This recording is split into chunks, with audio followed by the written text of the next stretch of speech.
small, and this population census go be another evidence to that effect. All hail Biafra. Biafra will hail you. Stand your ground, no day from me, no say Biafra like this.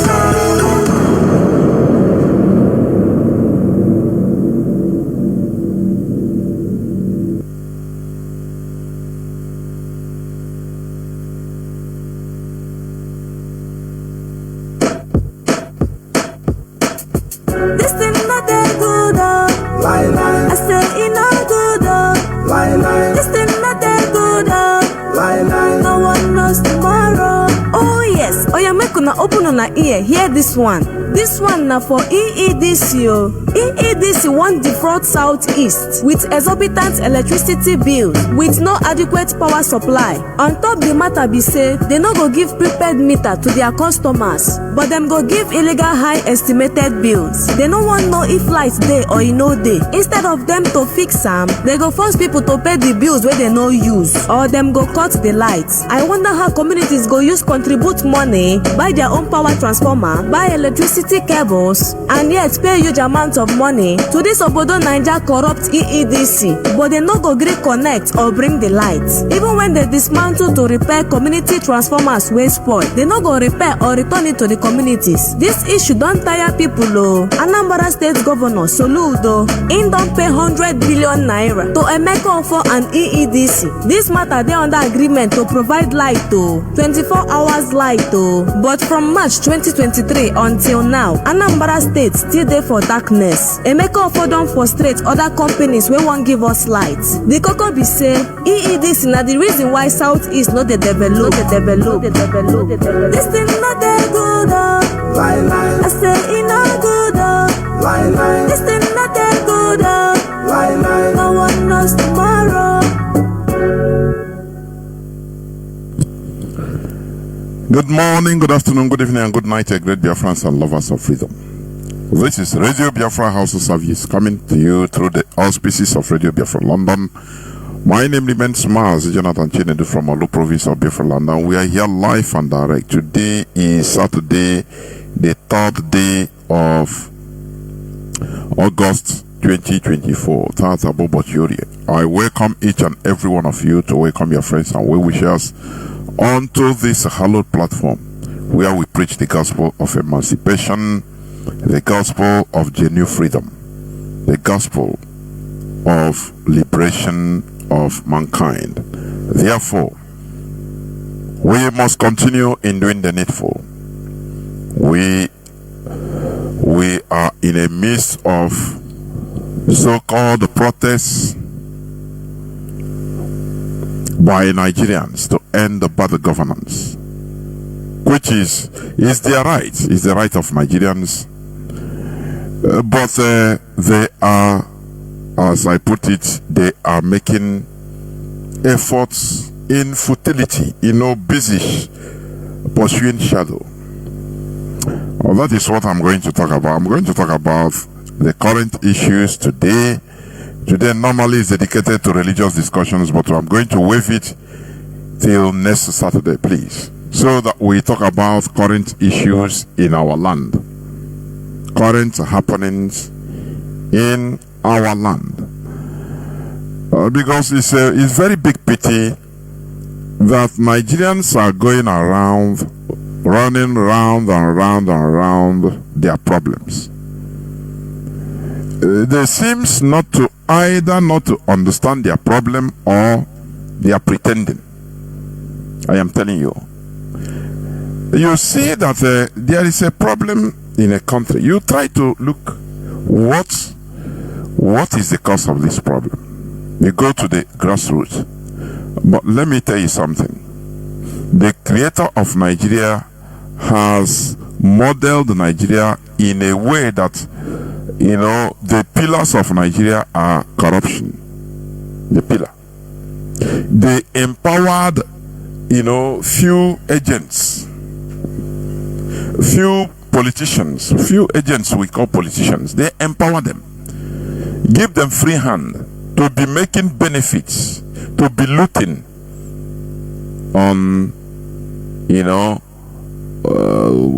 on the misery of people. And they support them. They back them. And that is why, Nigerians, different ethnicities, the politicians, the political class, all the political class in Nigeria are unified. Are you hearing what I'm saying? They are unified under one thing, because they are gaining. Whether it's Igbo, whether it's Kanuri politician, Igbo politician, Fulani politician, Hausa, all the ethnicities, their politicians, their political class are united. And that is one thing that the British did. Forget about during the election campaign or the yab each other on the public. All those things they know. It doesn't.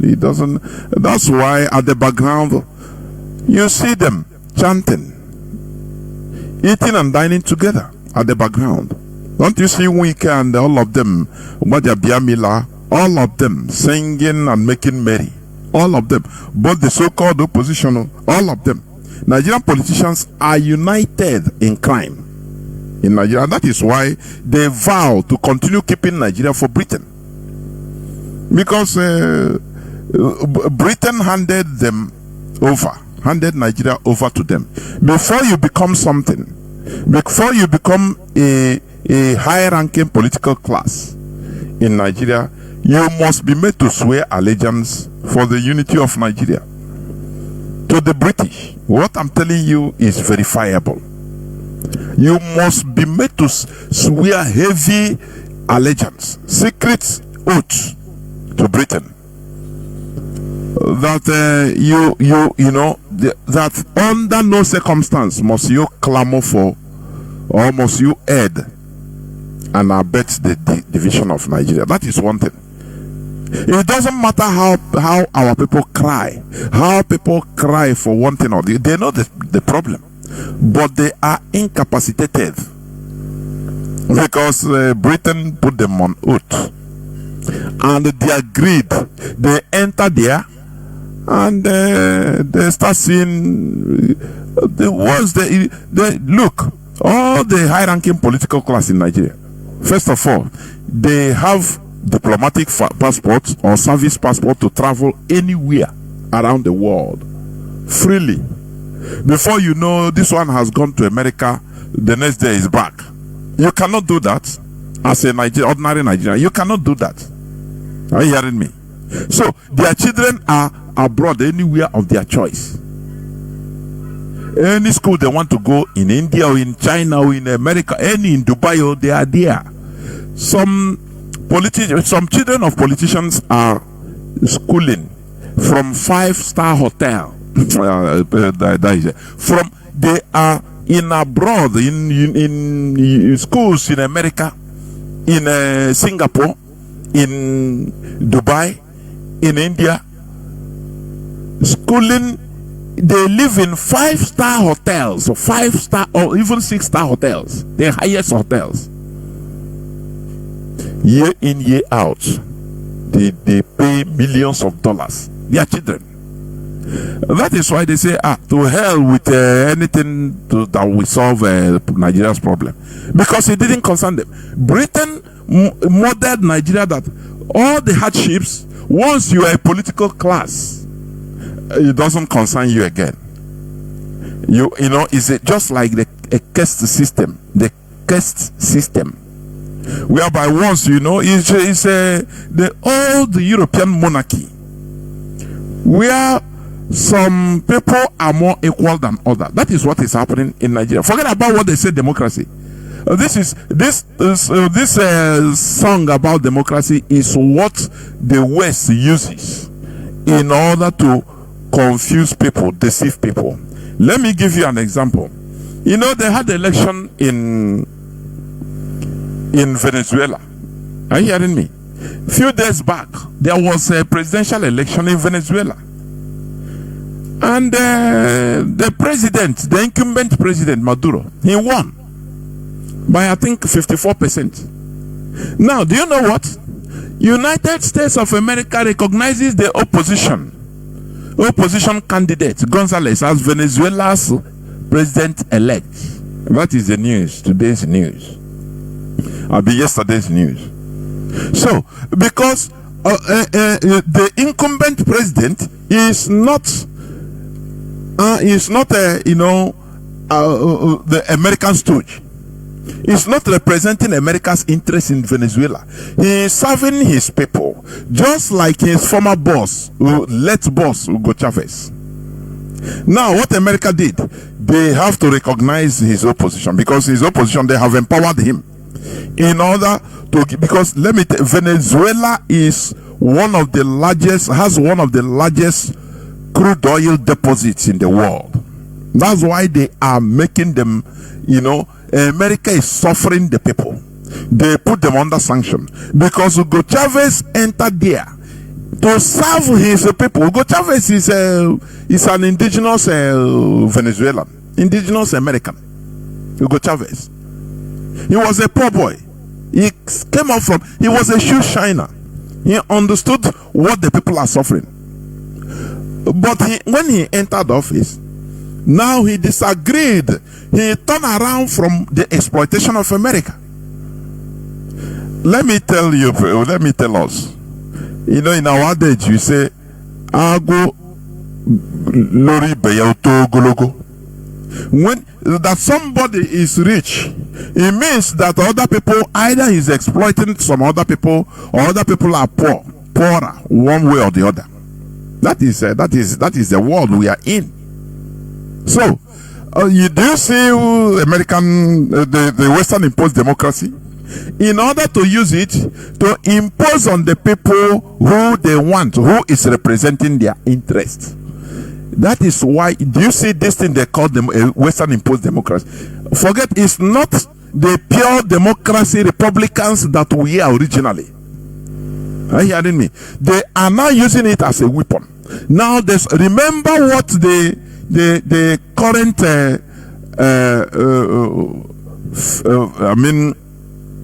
first lady, the first lady, Sierra Leonean first lady said, I have played it here on Radio Biafra several times, that Africa is not independent, that they are using this so-called democracy. The big brother is using their so-called democracy in order to impose any person they want on the people.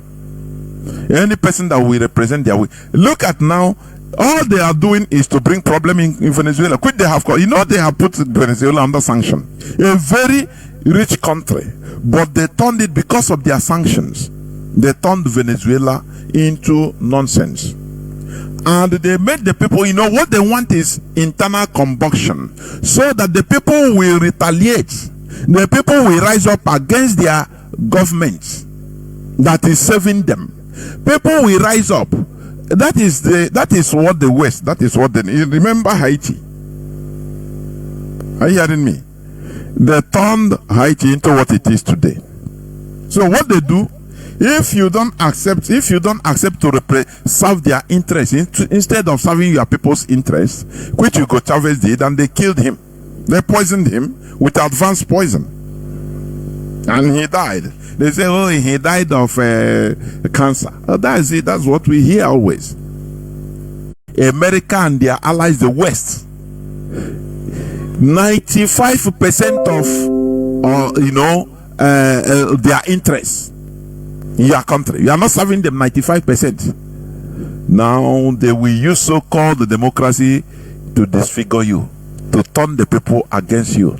America recognize somebody else instead of the person that won the election. What are they trying to cause? Civil war. That is it. Before you know, they will arm people. They did it in Cuba. They will arm some Venezuelans, because there are willing tourists everywhere. They will arm some Venezuelans in order to, they say, you are fighting for democracy, to bring democracy. Oh, Maduro is a dictator. These are the things they are using in order to control everywhere. What they want is complete control of Venezuelan oil. That is this world, honestly. People that are telling you rule of law, this and that. That is nonsense. Rule of law is for the weak. Are you seeing what is happening in the Middle East? Are you seeing it? Where a country will go and invade, attack, commit military invasion on another country, and is protected by powerful country. So I give up on this world, honestly. That's why any person that is telling you rule of law, they are maintaining democracy, they are maintaining rule of, spit on that person. In this world, might is right. I put it on my Facebook timeline. Might is right. There is nothing like rule of law. You see, imagine that is other country, that any other country that goes and attack another country. Maybe the country is, for example, is not allied with the powerful countries of this world. All hell will break loose. Oh, I say, all hell will break. Immediately, United Nations will convene and condemn it and put sanction and military strike immediately. But it's happening in our kurukuru. And nothing is happening with impunity. That is why in this world the might is right. That is why I say we need to restore Biafra. In order to organize ourselves, we restore Biafra and start quietly looking for might. When you are mighty, you are right. Anything you do, you are right. Who will come against you? You are right. Do you see? Human being, the world order is going back to the medieval period. I don't know whether, if I say whether people are understanding me, I don't know. Human being is going back to the era of hunter, early men, where the mighty is the right person. As long as you have muscles, you can fight. Everybody is loyal to you. Human being, this world, human being is going back to the, like ape system of, gorilla style. When you watch National Geographic, you see gorilla family. They have the imposing male. He controls the group. Any person that messes up, he can bash the head of that particular person on the tree, on stone, and nothing will happen. No, every other person will keep quiet. That is where we say that human being is civilized, is advancing. Human being is going back to Stone Age through their so-called advancement, because there is no more rule of law. No, there is no more sanity in this world. Once you are aligned to the powerful, you can commit anything you want, no problem. You are being protected. If you are powerful, you can do anything you want. You can kill people. The lives of people is nothing again. Look at what they did in Mali. Ukrainian intelligence said they helped the terrorists in order to kill Malians as they are fighting Russian interests. That is the world we are in today. The world of apes, gorilla. There is no more humanity. People, human beings, people are now fighting exclusively for their interests. They don't care lives lost. That is not their problem, as long as they secure their interests. Today, America is supporting a loser, a presidential loser. Now, does it not tell you how they supported Chinedu? Why this country, Venezuela, at least they are still powerful in their own way. That's why they were even able to declare Maduro, that won the election, to be president. Call him dictator, call him. Let me tell you something. Let us not be deceived with this world dictator. Let us not be deceived with this world democracy. All are nonsense. Go to the Middle East. Do you call them? What do you call them? What do you call them? Are they Democrats? Saudi Arabia is here a democratic country. They are one of the main allies of America. Are they democratic? The answer is no. So it is they are engaged in their own system and they are progressing. And America feel that there is nothing they can do. That's it. Is Kuwait democratic? Are they developed or not? They are. That is their system.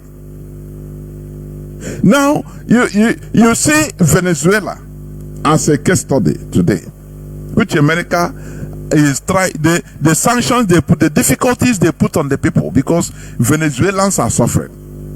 That's why they, once they tighten up the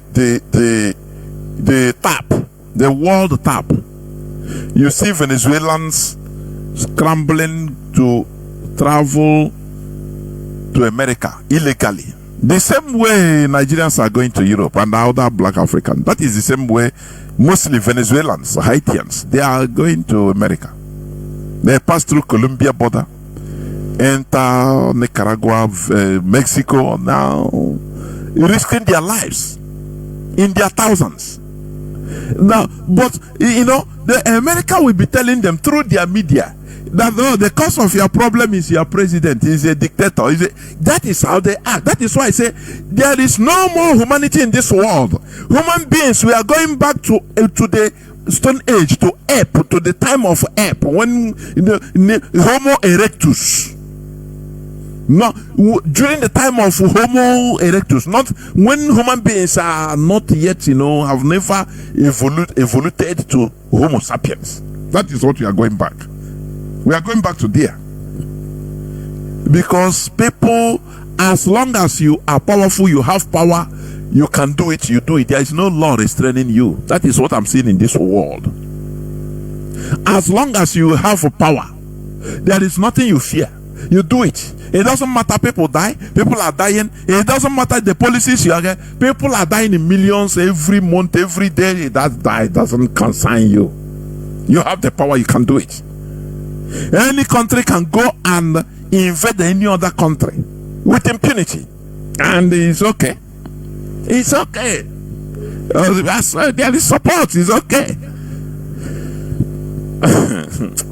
I give up in this world, honestly. You see, this world they call democracy is a very dangerous world. This word democracy, that is what they are using in disorganizing people, in taking control of countries.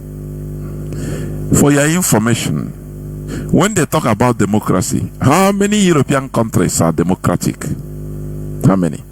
It's fair, so to say, the same way they want Nigeria to be a democracy. How many European countries are? Do you know that many European countries are monarchies? Do you know that?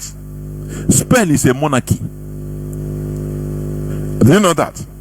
United Kingdom is a monarchy. Only that they modeled it the way it suits them. Are you hearing what I'm saying? You have kings. You have people that are born as nobles. Still, in Europe of today, I am telling you, you have Kingdom of Spain. You have Kingdom of Belgium. You have different kingdoms. But they are the people that are telling you you must be democratic. They modeled it and it works for them. After one king, the same family he entered. They are like the King of England is above the UK law. The King of England can drive without license. No person can. If he hits you, you cannot sue him to court because it's above the law. It's above the court. Many people don't know this, but they don't talk about it, do they? They want to impose their own version of democracy, the same democracy that is being imposed today in Venezuela, and America is recognizing the loser of election. Now they want to insert civil war where thousands, hundreds of thousands, if not millions, will die direct, because Venezuelans have been dying of hunger. They made sure to tighten everything so that nothing goes into Venezuela, because they want to be in control of Venezuelan oil. That is how evil they are. America is rich. America, they are exploiting, ripping other people from all over the world. They are ripping every other human being. People are dying because of them. The same way every other Western country. France, the same. United Kingdom, the same. They are sucking the blood of other people everywhere in the world, stealing. You know, they don't care about lives of people. But it's a democracy, isn't it? As I say, the world is going back to Stone Age, where there is no more respect to fundamental human rights. You know, America was formed as a country of liberation. They said no, they are not going to go the way of their mother Europe, the old prostitute, the Europe. They don't want to go there. Where now America was formed on the basis of everybody is equal. America, they started as a way to checkmate evil in the world, that they will fight a real evil. But today they have tested colonialism. Remember when they came to Liberia, you know what happened? America, when they brought the slaves, deported the slaves to Liberia. Now they saw that Liberia is a place. They took over Liberia. You know what? They started this rubber tree. When rubber tree was the main ingredient, main raw material used in producing plastic and rubber, America confiscated thousands and thousands of hectares of land in Liberia and planted rubber. That was where Firestone tire got their raw material. They don't care about the people. Now America have tested exploitation of other countries. They saw that what our mother Europe was doing, oh boy, they have tested it, and now they are worst. They are worst exploiters everywhere. They have tested it. People that came up in order, they started very good, checkmating, saying no, the evil in the world, people must have human rights everywhere. People, at least we have rights. People, poor people, poor people, downgraded people should never be in this world. Now America is now championing downgradation, exploitation of people everywhere in the world. That's why they put their puppets. In Cuba, they did the same thing. They inserted, once they start praising you, oh yeah, democracy, no, this country is democracy. They praised the Niger Republic. That Niger Republic was a very democratic country. If America, if the West is praising you that you are democratic, my brother, go and sit down and check well. You are doomed. You are, if Europeans, Americans, they are praising your country, oh, you are democratic, before God and man, go and check, you are doomed. People are suffering there because they have put their vampire pipe on your country to suck you. That is the way they are. But once they start talking against you, oh, you are a dictator, you know that. Is it not what they did to Gaddafi? They killed Gaddafi.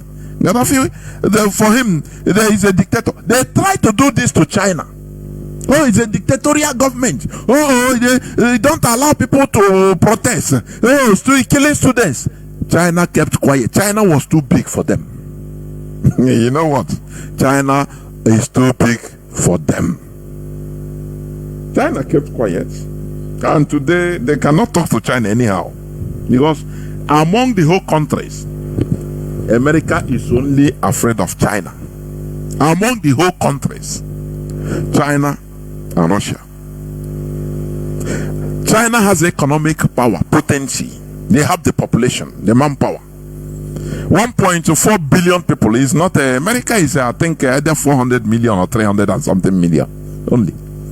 So China has the manpower. Are you hearing me? China was working quietly. Oh, China is a communist. Bring them down. They are dictators. They don't want to respect human rights. Look at they are killing their own people. China kept quiet, working tirelessly. If they see you, you come to make a problem in China as a Chinese, you want to bring Western democracy, they kill you or they jail you.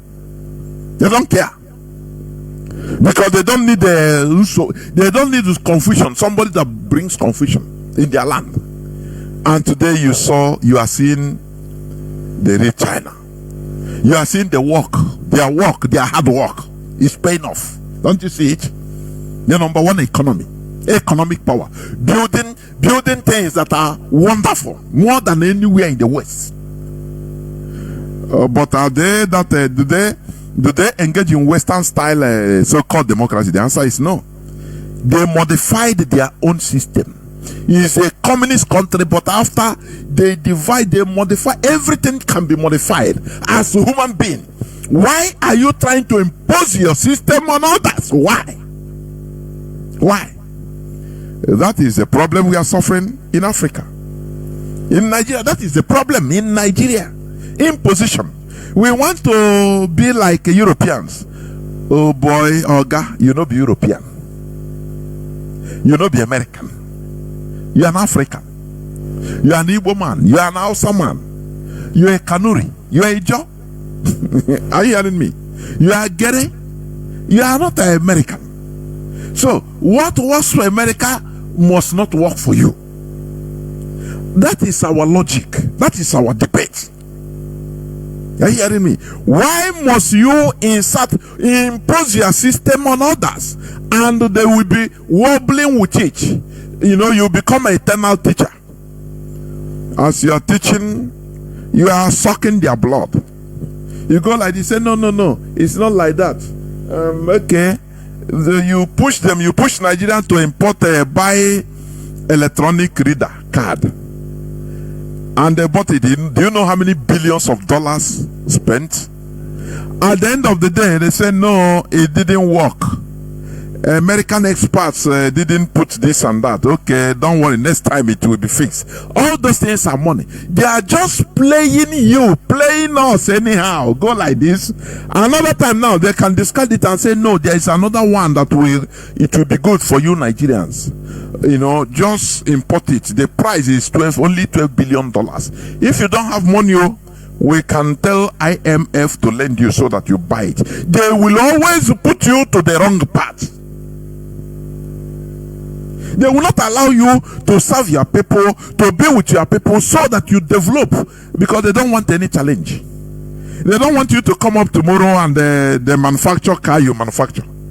They manufacture airplane, you manufacture. They manufacture health equipment, you manufacture. You don't import from them. How now? Why? That is what they don't want. They want you to be dependent on them, so that if they talk, you keep quiet. Oh, you go to, where are you going to go to school? I'm going to Harvard. You come to them, to their school to study. Are you hearing me? And after, if you are a best brain, they take you there. They exploit you. They will take you by force with money. Are you hearing me? So that everything will be be dependent on them. Dependency on them. That is how they put this world. They don't want you to just be independent, even reason. Independent of reason. They don't want it. They want you to be dependent on them. So that anything you call them, Oga America, Oga Britain, what we go do now in this situation? They will say, okay, don't worry. We'll send you experts to study the situation. In that you pay. They don't do anything for free. You pay. That is what they want. Do you see the world we are in now, where might is right? It's not about conscience or reason or rule of law. Rule of law is for the poor people. Rule of law is for the population. If there is rule of law, George Bush wouldn't have concocted documents to go and invade another country, Iraq. And after what happened, everything went like that, and he is enjoying himself. I don't know whether he has a house in, I think, either in Kenya or in South Africa, Kalahari Desert, or Serengeti, sorry. He is farming Serengeti, enjoying himself. But no, you don't care. Do you see? But he shed blood. That is the world we are in. A world where might is right. That is why our main purpose is to restore. Because in Nigeria we can never have might. Oh. Are you hearing me? In Nigeria, no might. Go to Nigeria military page on social media. Nigeria military, their page, their social media page. You will see them boasting with the imported, Second and First World War aeroplanes, imported from America, imported from Poland, armored vehicles that are imported from Ukraine, for antiquities. Tucano, this super Tucano that is running in Nigeria, America have removed it from their military fleet. I don't know. Are you hearing what I'm saying? This is a fact. American military no longer use Tucano because it is outdated. So they have is what Nigeria used to boast with. That is what America wants. So that you are not boasting on what you produce. You are not boasting on what you can do. You are boasting on what America can give you, on what the West can give you. That is how they want countries to be situated. That is the condition they want for Nigeria. But we Biafrans want to be independent, whereby we will suffer, yes, but we will come out and be productive. Where we will see, human resources as our number one God-given resources. Not when they tell you, say, which resources do you have in your country? You say, we have crude oil, we have magnesium, we have sulfur. No. We have gas. No. The first resource God gives to a country is their human beings, their people. That is when we are going. If we restore Biafra now, we will claim back our resources, and our number one resource is what? Human. We human beings, we that have brain. Now we will make use of our brain in order to produce. So we now start seeking power, might, because once you are mighty, you are right. Anything you do, every other person say, thank you, sir, you are right. Who will challenge you? That is the world we are in. That is the world of 21st century, which the West is pushing everybody. You will see genocides committed against Biafrans. It doesn't matter. Britain will veto on it. It will never be discussed on international level. That is where might is right. We have nobody. We are orphans. We clamor, we cry here and there. No, who hears our voice? Do they care? Do they care? They tell you that stay in Nigeria, stay there. Your diversity is your strength. The unity of Nigeria is non-negotiable. That is what foreigners are telling us. And these are people that signed the Westphalian sovereignty to respect sovereign countries. But they are imposing on us that our unity, the unity of one Nigeria is non-negotiable. What is happening today? This so-called protest, which we are not part of. Are you hearing me? That we are not part of, is exposing many things. Not exposing, because we know it is there. What we look at their protest. Without Ndibo, Nigeria protest is nonsense. I will be proud to say it. People that are, whether you are listening to me from Nasarawa, whether you are hearing my voice as a caliphate from Jigawa, I don't care. What I'm telling you, without Igbo, without Biafrans, your protest is nonsense. You are joking. You are jokers. Look at people in the north. They are protest. They are going to loot. Well, they say they are hungry. They will go and open one warehouse and break it and start invading shops of Biafrans, and that is their protest. There is no seriousness. Without the Biafrans, without Igbo, your protest is nonsense. It's nothing. I'm panting you. That is it. And that is why we are not going to take part. As Mazi would say, we are just watching. We will act as a hyena. We are watching. Whether anything can come out, which we see there is nothing. Nothing comes out. What is bringing out is Igbophobia. You know, Nigeria is united on dealing with Igbos. What brings peace in Nigeria? Anytime there is confusion, their peace will be the killing of Igbophobia. And I say, in this 21st century, tell me a country that are openly, sideline or discriminating openly people based on their ethnicities, ethnic profiling. Tell me any other country in this world that are doing it openly in their political campaigns, in anything they are doing. They are, stereotyping, profiling one ethnic group openly, even on social media. Their political class are doing it, and nothing is happening. No action is being taken, even by the international community. Tell me any country. Only in Nigeria. Igbophobia. That is Igbophobia. Are you hearing what I'm saying? In America, if there is a way, if you ethnically profile a black person by a white, call him a nigger, you can go to jail. Even in UK, you go to jail. But in our land, in Nigeria, they use Igbophobia.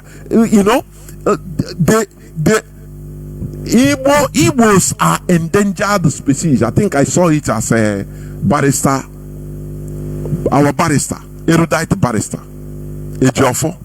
He said it. Let me try to see whether I can get it. Yes. Igbos have truly become endangered species, even under their political leaders, by Sir Barrister Ifeanyi Ejiofor. Do you see them? Now, tell me, nothing is happening. Do you know what brought the Rwandan genocide in 1994? Is this type of thing. Ethnic profiling of a people. Now, do you know, after the genocide, do you know now it is against the law for a Rwandan to address a fellow Rwandan as a Hutu or a Tutsi based on their tribe? Do you know it is against their law? If they hear it in your mouth, they take you, go to jail, they arrest you. They arrest you, become arrested and taken to court and jailed. Do you know why? Because it's a country. They found the source of their problem. They had a problem and they don't want to go there again. And they say, okay, we stay together. We have been together because in Rwanda, this issue of Hutu and Tutsi, it was, it was brought up to the limelight by the colonial powers, Belgium and France. When they Europeans, how they conquer everywhere is division, divide and conquer. When they colonize Rwandans, they have their ethnic division. We are so thin and even almost non-existent because their intermarriage from centuries and millennium blurred their ethnicity or ethnic lines. Yeah, we are one people. Are you hearing me? Yes, there are Hutus, Tutsis, or Kikuyu. There is nothing like ethnicity there because all of them married each other. This one married the other. So, you know what? The Europeans now came. And you know what they did? They said, no, these people are here is too peaceful. If we leave them and they got independence like this, they will have no problem. They will develop. Now they start favoring one tribe. Now start promoting one tribe. You know, Europeans, they are very smart. They will come to a place, they set imbalance. They will bring up, you know, imbalance in a place so that the people will continue wobbling. Where there is no problem, they will try to find a problem to put there. That is what you are seeing today in Sahel, Africa. In sub-Saharan Africa, in Sahel, the West is using these Islamic terrorists going down even up to Mozambique, going to central and southern part of Africa. They have done it in Central Africa. The situation there is volatile, only saved by Russia. The people, they went to Russia. Otherwise, they work. Let me tell you, Europeans work, the West in general, they work hand in hand with Islamic terrorists. I am saying it openly. It's truth. It's a fact. Wherever you see Islamic terrorists, the West work with them. They work with them. They are now, you know, they inflict. Now, the modern thing now is they inflict West Africa with their Islamic jihadism, working with them. So that if you don't agree, if any government, any sub-Saharan Africa does not agree with, try to shake head against the policy of the Western policy. Now they will open door for jihadism, Islamists to come in. They will arm them. They will bring them in.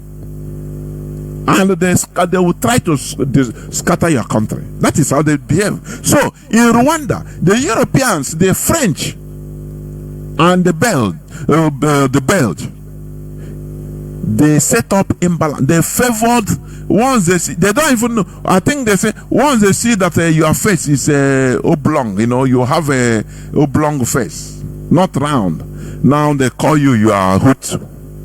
They favor some people. They carry power, favors, you know, they are treating some people with favor more than others. So that the other people now will feel, you know, we feel cheated. And they now be fighting each other. That is what they put there. It's the Europeans that put this. You see the Hutu see this and that. Is the Europeans that put it there. And they carry power put in one side, setting up complete imbalance. Are you hearing me? So they allow this so that you will be killing each other. Now they will come as referees, as peacemakers. As they are coming, they are now exploiting your resources, and you will be thanking them. Whereas they are the cause of your problem at the first time.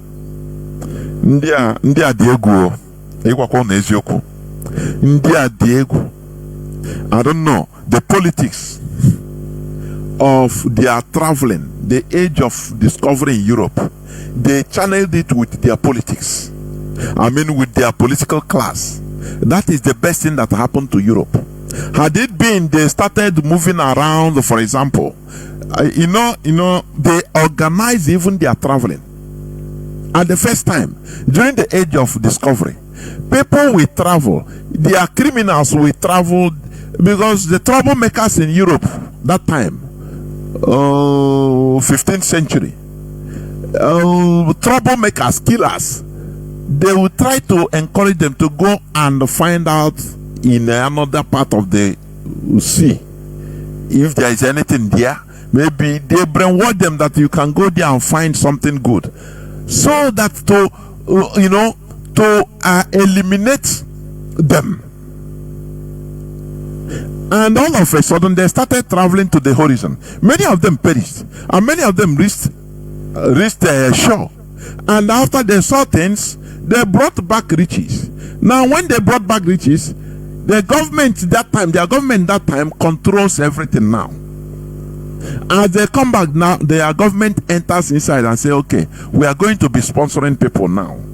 We are going to be making it, organized tours and adventures. Government will put money. So that now people will be going, you come back, you report to the government. That is how they started colonialism. Now when they go, they started seeing different people. Many of them perish on the sea. Now when they reach, some of them will reach, and some of them, then when they come back, they now give report to the government. Say, look at what we see in one land, this and that. They say, so this now government will organize it more, put organization, put more ships, and it becomes now a government controlled affair. It's not about going to get riches and coming back only for yourself. Like the way we travel, we are scattered everywhere. Everybody is hustling on his own. That time, it was controlled by their governments. Are you hearing me? Do you see their level of understanding and the governance? Today, we are scattered everywhere because we have no government, no control, nothing. Anything you do, you get money for you and your family. That time it was not completely like this. It was government. Now, sometime now when they go, they saw that they'll bring back report that there are these people, they don't have too much military power. Now, government will send them with military equipment, with military, go and fight with those people, with missionaries, preach to them, soften them. Now, before they will know, you take over, kill them, and take over their land, and be in charge. That is what they started doing. Do you see? That is it. So, whenever they come to a place, they come to Nigeria, the worst part is, Nigeria is that they put people that are not supposed to be, we don't have business being together as a country. The climate is not the same. From north to south, it's not the same. The food is not the same. Language not the same. Religion not the same. Tradition and culture very far, not the same. Whereas the northerners, they were facing the east, that is Middle East. We didn't know anything about the Middle East. We didn't know anything about Islam or Middle East, no. But the Hausas, when I call the Hausas, I mean the northerners, because they are the majority. But we have other minority tribes in the north more than in the south. They have been studying in Arabic for many centuries before the coming of the Europeans in Nigeria, in that entity which they formed as Nigeria. Do you know that? That is why in Naira today, they write, for example, if they write 100 Naira, they use the Hausa to write it in Arab, because that is what Arab was what they were learning with. If they write Naira bill, they write it using Arab. They call it Ajami. That is what our people used to say and say, no, they are Islamized. No, because they put you with the people that you have no business being together with. They study in Arabic, even many, if not up to 1,000 years before the white men came. They have been studying in Arab, the Hausas and the Northerners, many Northern tribes. So what the write up they know is Arabic. That is why in Naira they write it in English and they write also in Arabic, but the Arabic they write is Hausa. They're using Arabic to write Hausa, just like using English alphabet to write Igbo. Abeche. Abeche is not Igbo alphabet. Are you hearing me? Abeche is English language, but we Igbonize it. So in the case of Hausas, it's called Ajami. Ajami, using Arab to write Hausa. Because if they didn't write it in Arabic, Hausas, the Northerners cannot read it. They don't know whether it's 10 Naira because they cannot read the English alphabet. Do you see the thing? And the British, they give kudos to Frederick Lugard. That's why they made him Lord. They crown him Lord. Sir Frederick Lugard, Lord Lugard. Because he did something great, bringing them this good fortune. Frederick Lugard have died long ago, but they respect him because he made them to gain access to something they couldn't have gained access to. Had it been we are not joined together as one country, Britain will not have the type of access they have. They will be doing business with us, but in win-win situation, on equal basis. Are you hearing me? After all, Britain does business with Japan. Britain does business with India. Britain does business with other countries, even with Spain, with Italy, but they do it normal business. Just like when you go to market, you have your money. You want to buy, for example, you want to buy a fan. You go to the shop, you ask a fan how much. He tell you, you say, please reduce. You say, no, it's 1,000 naira. You say, please, I have 600. You people come to conclusion, say, okay, bring 8. That is you yourself, you make gain. You gain the fan. For you are satisfied. The fan seller also made gain, because maybe he will gain maybe 100 naira or 200 naira. It's a win-win situation. But Britain didn't like it like that. The West, they don't like doing business like that. They want to come to steal. Just like when you go to the market, you don't have money, but you want to steal. You steal somebody's goods. It's the same thing they are doing. So when they do, any country they enter, they try to find a way to cause confusion, to disrupt the equilibrium there. That is why they formed Nigeria in a tripod, which is unnatural. A country shouldn't be found on tripod. A country should be found on 360 degrees pillar wall, not on tripod, because tripod is very easy to upset the equilibrium. It's very easy. Just remove one stand, and that is what they did in Nigeria. So that is why they now bring this Igbophobia. Every problem, look at protests that even we are saying we don't want. IPOB made statement right from beginning. We are not part of any protest to save Nigeria. We are not part of any protest in order to put end bad governance in Nigeria, because it cannot end. Bad governance can never end. Nigeria is unfixable. Are you hearing me? So now they turned it into Igbophobia, into Igbo profiling. Let me play for you what a woman. It's a Yoruba woman. I put it on my timeline. Jonas Raphael. I put it on my timeline, Facebook. What a Yoruba woman experienced. They thought she's an Igbo woman in Lagos. Listen. All the boys to get to this place, where the boys were telling us, what you come to do here? You, Omoyibo, you came to the Bala to do this. You was taking me. Do you see? They are talking, not knowing, because maybe the woman, they thought he resembled an Igbo woman. Maybe he's fair in complexion, or they just thought he's an Igbo woman. That's what they thought.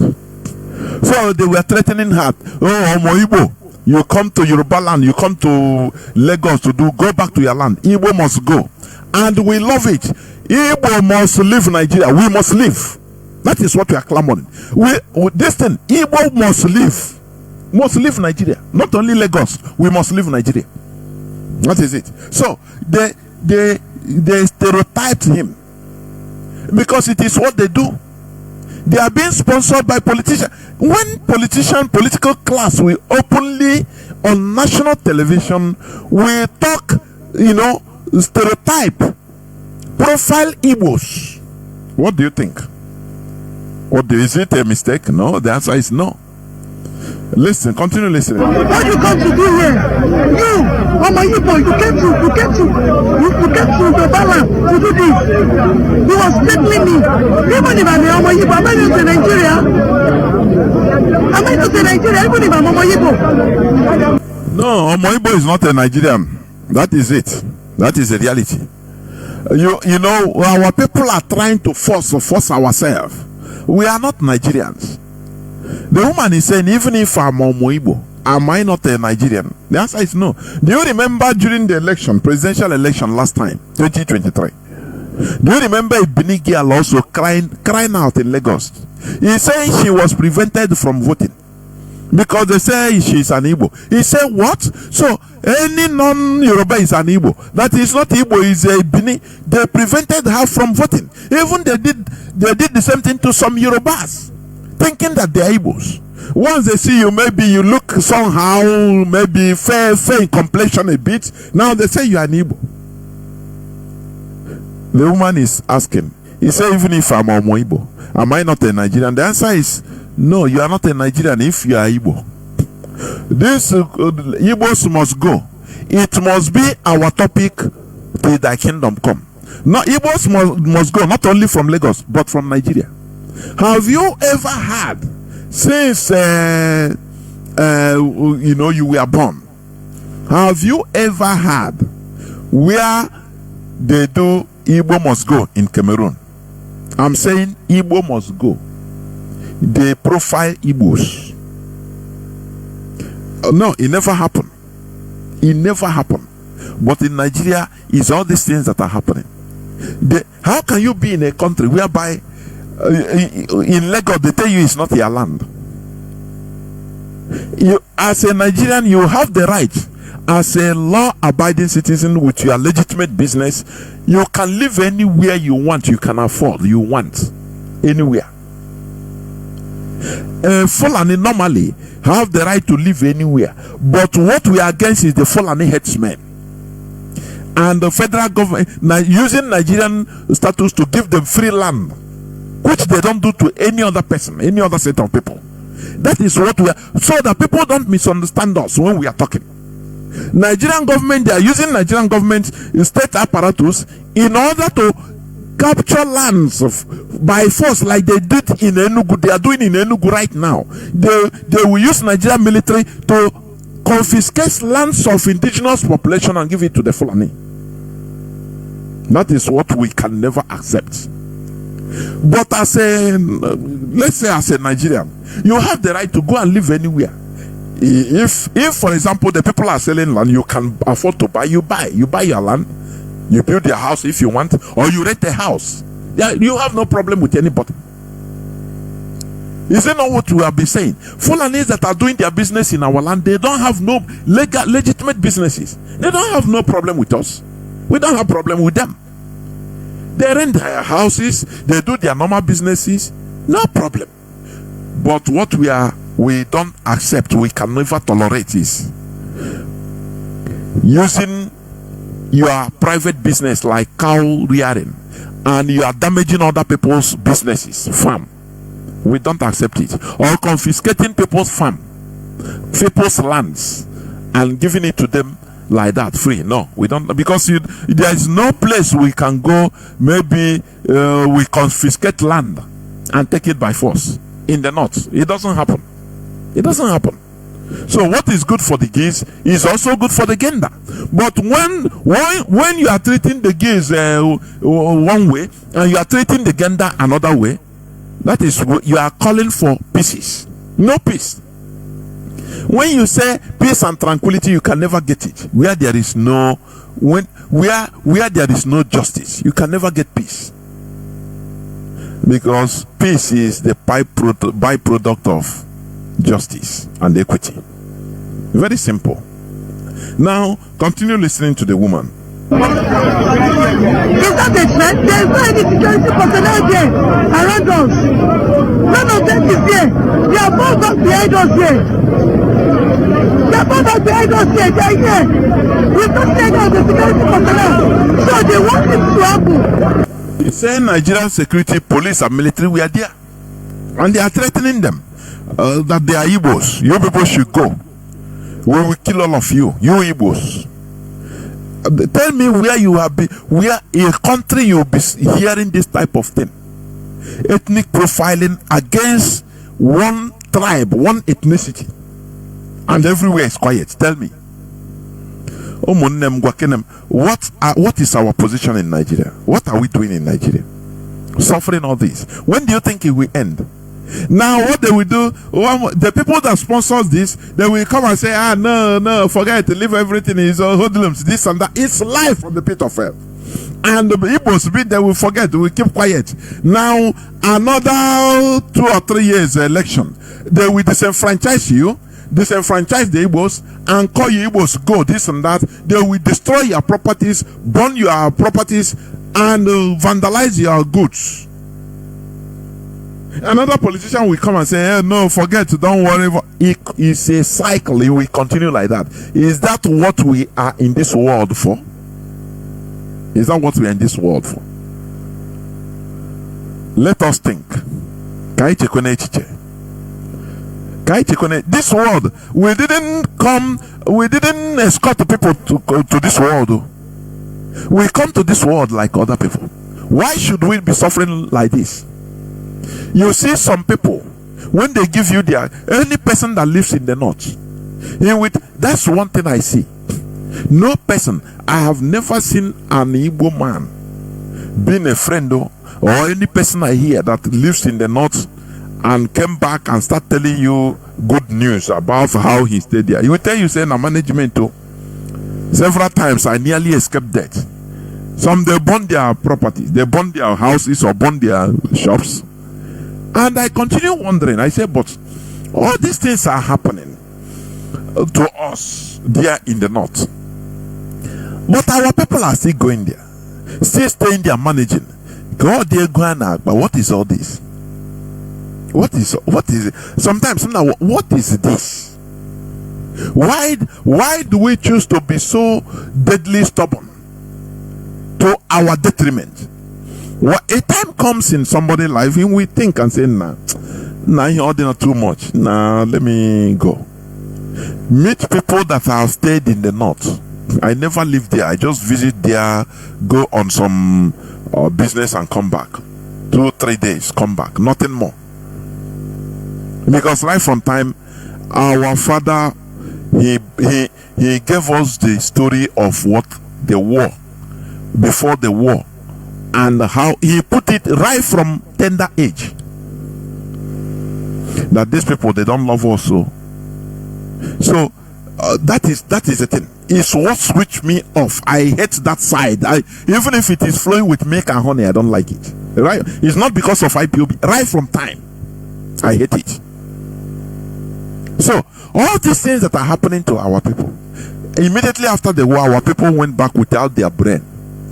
You know, people that are wholesomely sentimental is very bad. People that are sentimental, they are easy to deceive. Because once you touch that their sentiment, finish, they flare up. Now they will lose their sense of reason and finish. You do with them anyhow you want. Once they recognize themselves, they come back. You apologize to them with a hypocritical apology. You give them biscuits, give them carrots, and they forget. They start laughing with you. Remember, former governor of Kaduna State, he said, Fulani, they don't forget. They can pretend to forget, but they don't forget, even if 100 years, that anything you do them, you pay back. That is these are political people that are organized, socially political. Our own is kill somebody's mother. When they fall and they kill your mother. You cry, they will come and pretend they are crying with you, say, oh, I'm sorry now. Before you know, they quote your Bible for you. No, God say, forgive your enemies now. Just forgive, it's okay. And you see the person, he start laughing. Mumu follow the person that killed his mother, and he start, because he say, don't worry, I'll put you in a business, you make money. And he will forget, because he have taught your sentiment. You forget. Before you know, he will allow you to grow up fat. He will kill you. That is how we are. We are wired as a people. But IPOB is trying to change all these things in our head. That is why we always go to religion. Because any person, let me tell you, let me say it here. Any person that is against our expose on religion. It doesn't matter the post you hold on IPOB. I don't have any respect for you. I am saying it. You lose my respect direct. I don't care. Because people don't understand, or they are mischievous about what this religion have done to us in our brain. It's the most cobweb used against us, tying our heads, our mentality. Is this not what they said to Mazi? There several times they have proposed, because these religious people, they come with blackmail. That is the only thing they come with. When I have a live debate with one person, he doesn't talk, no point, only you are going to upset people. All of us are contributing to this struggle, so many people. That is where they contribute. Once you are contributing, yes. But let me ask, are you contributing for only my say, I know, okay, because you talk against my Jesus, I no longer contribute. So, okay, hey, say stop. If you want us to continue in that quagmire, we continue. Come about the bold on the Fulani. Are you going to be better slave than me? All of us, I now there. What we are doing is not for our privacy or our private interest. No. If it is our private interest, what am I getting? Instead, I'm putting every time on IPOB. Every time I'm putting. Not in no single dime I get from IPOB. So, all this blackmail. Hey, you don't take people that are contributing, they will stop. If you want to stop. Stop. All of us, we go to petition now. We continue moving into nonsense. Or is it only me? So this threat, it does not have any water. If you don't want to fight for your liberation, stop. Don't leave it. Don't do. Are you doing Mazi Jonathan? Or are you doing against Mazi Chinasamoru? Okay, you are doing because I am Biafra. Oh, family now more now when this you are blackmail on a black, they work because he born now you sabi meaning now my island on Motala Mohammed Airport the same name. I only own how to can wangle out haranka de zawa sa move move. Our generations coming, we continue being slaves. So so these people should not be threatening with hey, don't stop attacking this. It will make people not to contribute. I contribute to. I don't want to use F word. I remember till 200 years. I want my continue. Or some more. I want in a yemni. I'm ammonia. Imonium. I'm ammonia. In a yemni. Yaineme selfless act for our collective interest. But when you now start bringing blackmail, they tried it on Mazi Nnamdi Kanu several times. When you listen to his past broadcasts, people will call. Don't talk about religion, otherwise you stop. We here, we are contributing. I have somebody called, they say he's a pastor from Sweden. I have people that are even non-Biafrans, they are Swedish, they are Christians, they are they want to help us. So if you are talking against them, against the religion, it's not going to go well. They will always blackmail. They don't want to talk about the truth. If that's the case, why didn't Mazi Nnamdi Kanu say, okay, politicians? One time, Rochas Okorocha wanted to finance this millions of dollars. Finance IPOB and be in charge. Why didn't he accept? If it is only finance, you give condition. You will blackmail. Don't talk about it. And then contribution. If you cannot deal with the truth, F off. A born no mapo, ineme Mazi Chinedu Mban. The life name your name. Born I know all of us, or quiet. You put a container now, Nigeria. Give with a Sanusi Lamido. Meya, no as Becca, okay? You understand? Anytime you come out, carry your latest Lexus Jeep, come out. One useless Fulani with a gun, we carry, say, stop there, on your money. Give me money, otherwise I kill you. You're a military officer. That is not worthy to. I in or quite in China suffer. Or someone. So who are you going to blackmail? Who are you doing blackmail for? Let us grow above this. If we are doing this, let us do it with all our hearts. Are you hearing me? Because I'm sick and tired of people coming to talk rubbish, garbage. I'm sick and tired of that. I'm not all those things. Yeah, it doesn't matter you respect me or die immediately. Why gonna spam? Why gonna garbage? Because you are not worthy. This is what they have been telling Mazi Namdekano, but he resisted them. He told them, he said, look, there is no way we can talk about Biafra without talking about religion. These are two things that go together. Without it, he don't want to restore a country of superstitious mumbo jumbo set of idiotic human beings. He said it several times. So why should we run away from it? Look at how they're Igbophobia.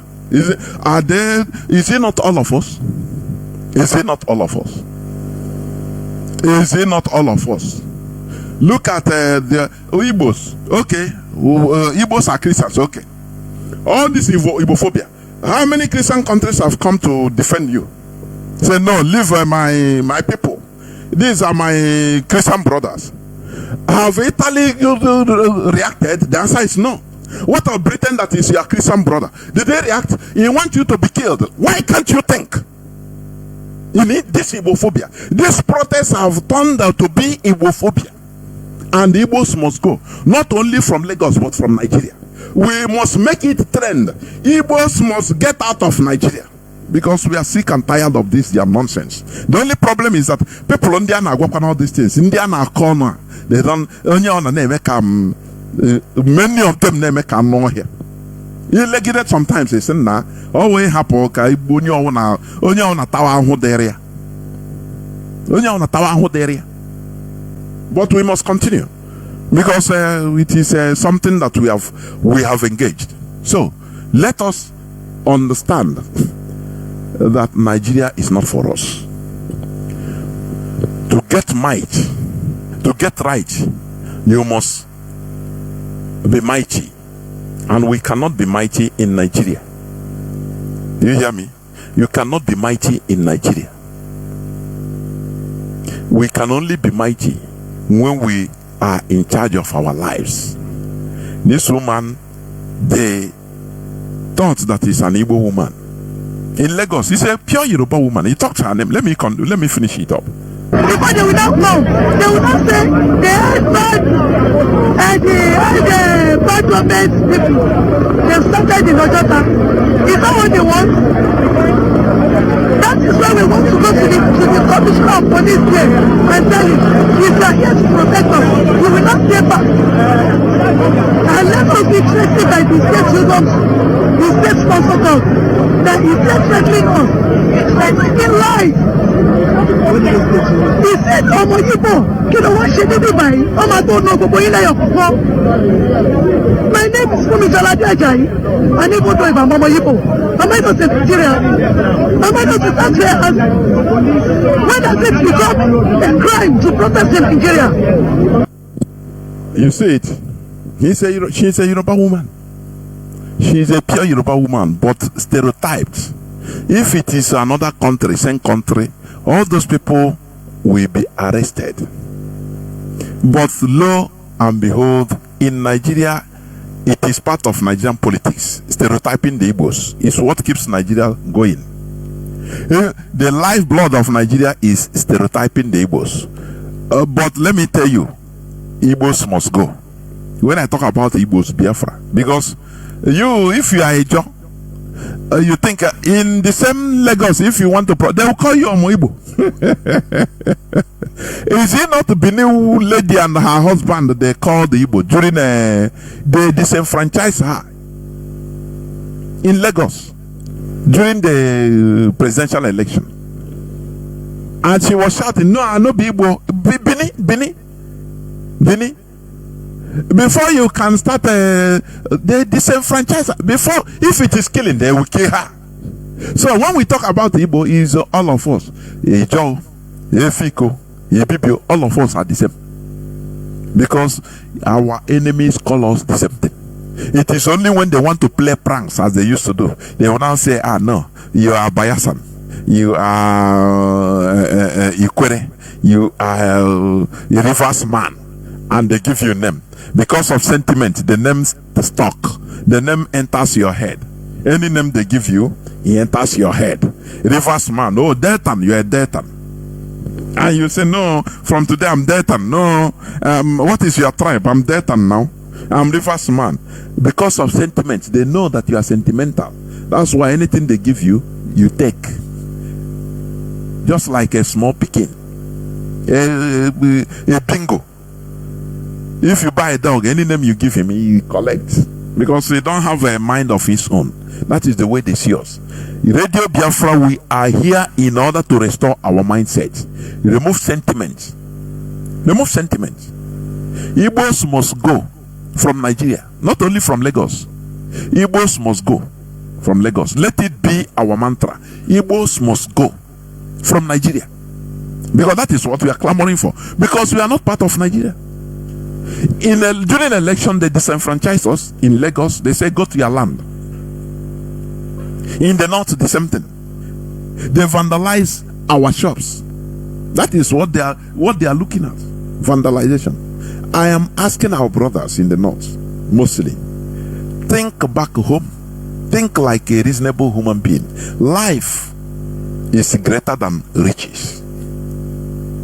This thing, we have been saying it for so long. Mazi and Kano have been saying this for so long. Here on Radio Biafra, and we continue it. Life is more better than riches. What happened to our people after 1970? They rushed. Oh, I didn't know. I don't know the type of mentality our people have. After suffering 1966, suffering the brutal genocidal war, all of them, everybody went back to the north. Without not going there or say with brain, no, without brain. They go there, they went there, they start building skyscrapers, building, castles, establishing Mokano Shara. It's very, very bad. When you think of what happened to you during the war, you should at least have some sense and say, look, I will go there to look for money, but my brother, I will be putting everything in our home. After all, Dangote is making money in Biafra land. Why didn't he have any warehouse in Igbo land? Why? Why don't you ask yourself why? After you said no, these people, they don't know. If we are before, I was thinking, we were deceived with many mantras that I won't mind here. Oh, Igbo sense, no. Imagine that Dangote is an Igbo man.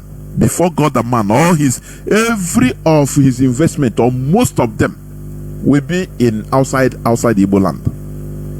But look at Dangote. They didn't have anything in Igbo land. The answer is no. Instead, he will use they use his trailers to be transporting Islamic militant jihadists to our land. That is the economic importance of Dangote to us. No factory in our land. I say, look at ordinary Okorocha. Schools he built, things he built in the north. Look at Obi or ShopRite, Abuja, different other places they build in the north. Some you might not know that they are the owners of all those things in the north. All those establishments, you will not know. That is for all these Igbo rich men and the slave. But we call these other people saying and they are on the back without knowing that you are on the back with me. I nebin to ba kwumi. Now, I could even don't think of tomorrow. I beg, could even the it's a very bad life. Let me play for you what Chinedu said. The statement, the protest he did during his own time as opposition, during his own time as a non-president.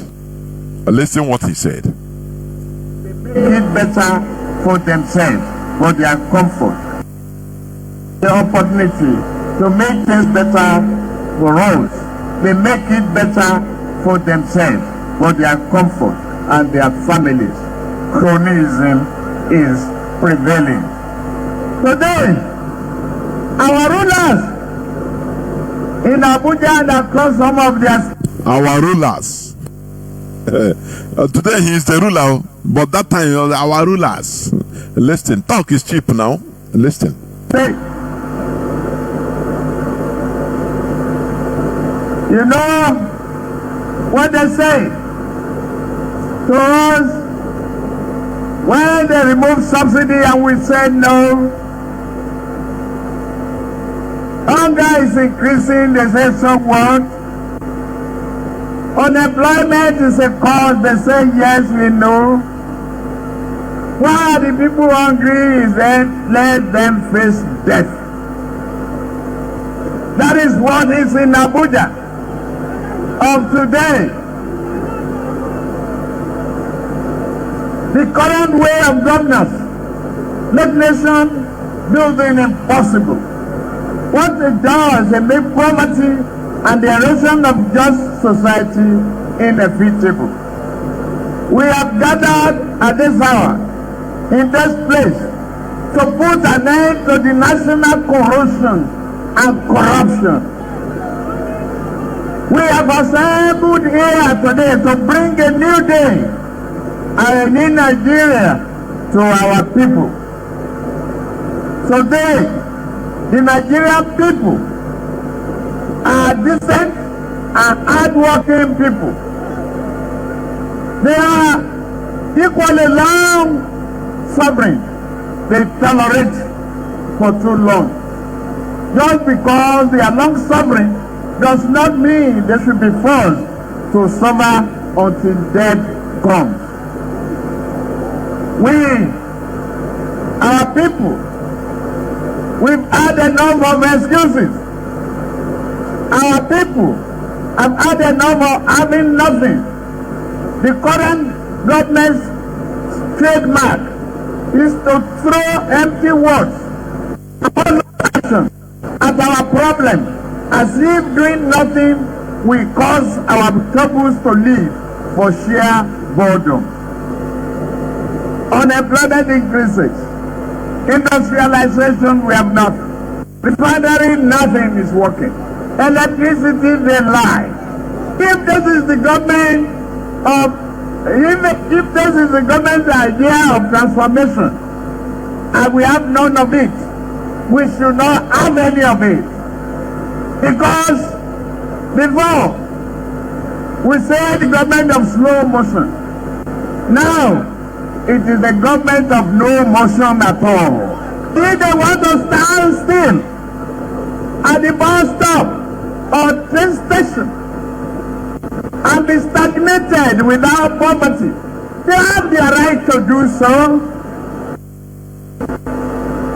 And we have our right to kick them out. Not enough that they are stealing from our children tomorrow for lack of investment in education. They are still embezzling the retirement benefit of hardworking Nigeria, including our grandfathers. They are stealing the pot, the treasury, not even leaving some coins for us to work with. Do you see the trend in Nigeria? That's why, excuse me.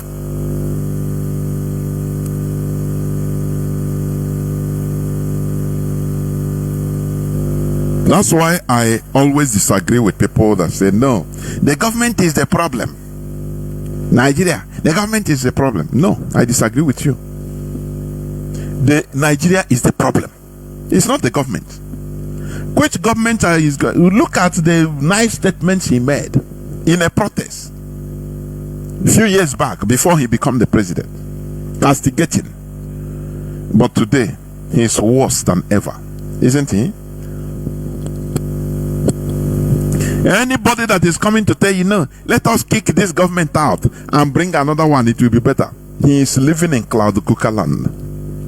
The problem of Nigeria is Nigeria itself. The way Nigeria is made. Nigeria is not supposed to be a country. Are you hearing what I'm saying? Nigeria is not supposed to be a country. But Britain did it, made it, forced different people with different value, not only different, but opposing value system. You know what it means, opposing value system? It's just like putting Afghanistan as part of America. Just carve out, bring Afghanistan today, join it as part of United States of America. Now, tell me how there will be progress. It cannot work. It cannot work because their values are totally not only different but opposing to each other. This one does not want the other one. The other one does not want the other one. So, we must balkanize Nigeria to save life. This is what I'm saying. And you know, another thing trending, you see in Kano State,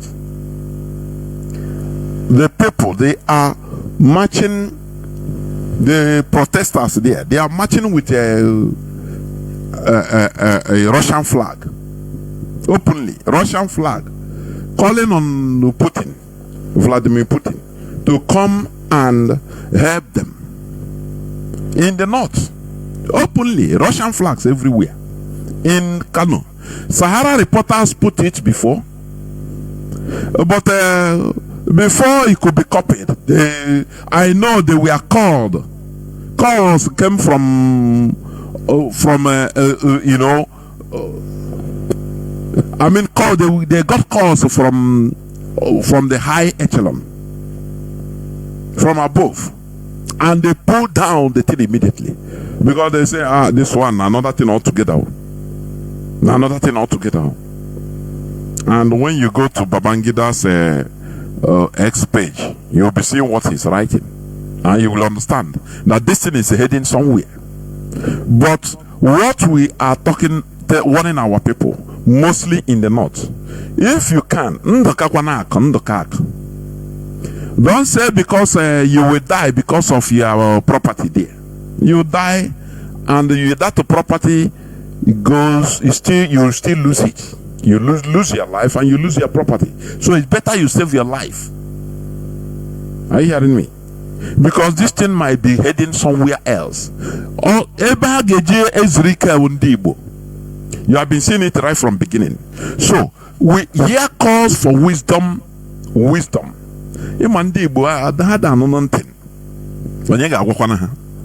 We are, you know, nothing mega. In my side, nothing mega. I know how to handle my people. Agi Ironsi said the same thing. Are you bigger than Agi Ironsi? Agi Ironsi, he was a general, a merited general.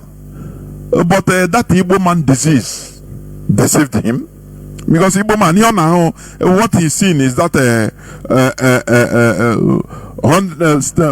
10 meters perimeter. 10 meters perimeter. Oh, Igbo man now. Nothing make everywhere. I there for ground here now. Now me there for ground. What are you telling me? I was saying nothing make. Again, you don't see. You have confidence, overconfidence that kills a monkey. So we are calling our people in the north to please listen to the voice of reason. Again, Bolata, even this evening, Bolata and the begging. It was at least Hageto. Are you hearing me? Because our people, they stubborn. They foolishly stubborn. Our people, they are. I say, call somebody now. Maybe in Zungeru. I was thinking, no, don't worry. Here, I did here now since how many years? So I will say, well, I'm so good. I know how to manage. Mwaga was it no way. That time, Anna chop na yolu. I say, hey, how go before ina chop yolu. That is how our people behave. Very stupidly stubborn. I dey in charge. No problem. Whereas that problem gabiari here. So our people should understand that we are endangered species in Nigeria. That is why we are doing what we are doing.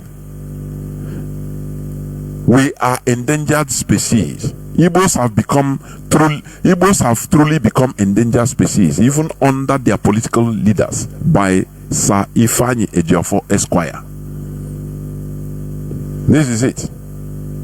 In a recent, let me just read a bit. In a recent viral video, Right Honorable Benjamin Kalu, the Deputy Speaker of Nigeria House of Representatives, stated Igbo should sit at home and not join the end bad governance protest because they will be slaughtered if they participate. If our politicians are even talking like this, you know that even who will protect you now? They will be slaughtered. And what matters to them is their money, what they are getting, them, their family. After all, Jesus said, so what they get? God don't butter their bread. So why should they care for you? This is the piteous, very piteous situation we are in. And it's a pity that people like you and I are the ones that are carrying this in our shoulders. People that are genuinely in this struggle. That is why it pains me if somebody will come and be using religious sentiment, comparing it now, stop talking on this, otherwise people that are paying. Which kind of pain? Are you paying for me? Stop making, I don't even want to hear this. Any person that wants to, after all, some people stop, say, I don't know, Mazi Namdekano, let him come out before I start. All of us, if we stop like that, then no be so. So people should stop giving excuses. If you want to stop, don't stop giving excuse. If you stop, you want to stop. That's it. If you want to stop contributing, it's not all those excuses are flimsy. You want to establish in it. Biafra is not your religion. That is a thing. So let us, if we know all these things, that we are endangered species in a country that we should be calling our own country with pride, but we are not in there. So why should all these flimsy excuses be coming? Why? Let us have critical thinking, please. Let us reason critically to understand that we are endangered species. Whether you are Christian, onye omenala, onye omenelu, onye omenikuku, onye omenoko, it doesn't matter. We are all endangered species. So we must fight together in order to remove ourselves from this mess. It's a must. M-U-S-T. If you have malice that, this religion are talking against the Omenala, or your Omenala talking against, and you remove yourself, you will still perish. You are in danger. You are helping in endangering every one of us. So whether you like it or not, we must fight together. I say, capital M-U-S-T. We must fight together in order to remove ourselves from this mess. Your excuse doesn't matter. This is where I'm going to stop. I will go into a few minutes break so that when I come back, I will open the lines so that people can call in. Please do not go away. I'll be right back. This thing not that good, I say it not good, This thing not that good, No one knows tomorrow. Oh yes, yeah, make una open una ear. Hear this one. This one now for EEDC. EEDC want defraud Southeast with exorbitant electricity bills with no adequate power supply. On top the matter be say, they no go give prepaid meter to their customers, but them go give illegal high estimated bills. They no want know if lights day or e no day. Instead of them to fix them, they go force people to pay the bills where they no use, or them go cut the lights. I wonder how communities go use contribute money, buy their own power transformer, buy electricity cables, and yet pay huge amount of money to this obodo Naija corrupt EEDC, but they no go gree connect or bring the light. Even when they dismantle to repair community transformers wey spoil, they no go repair or return it to the communities. This issue don tire people o. Anambra State Governor Soludo, im don pay 100 billion naira to Emeka Ofo and EEDC. This matter dey under agreement to provide light o, 24 hours light o. But from March 2023 until now, Anambra State still dey for darkness. Emeka Ofo don frustrate other companies wey wan give us light. The koko be say EEDC na the reason why Southeast no dey develop. This thing no dey good o. I say e no good o. This thing no dey good o. No one knows tomorrow.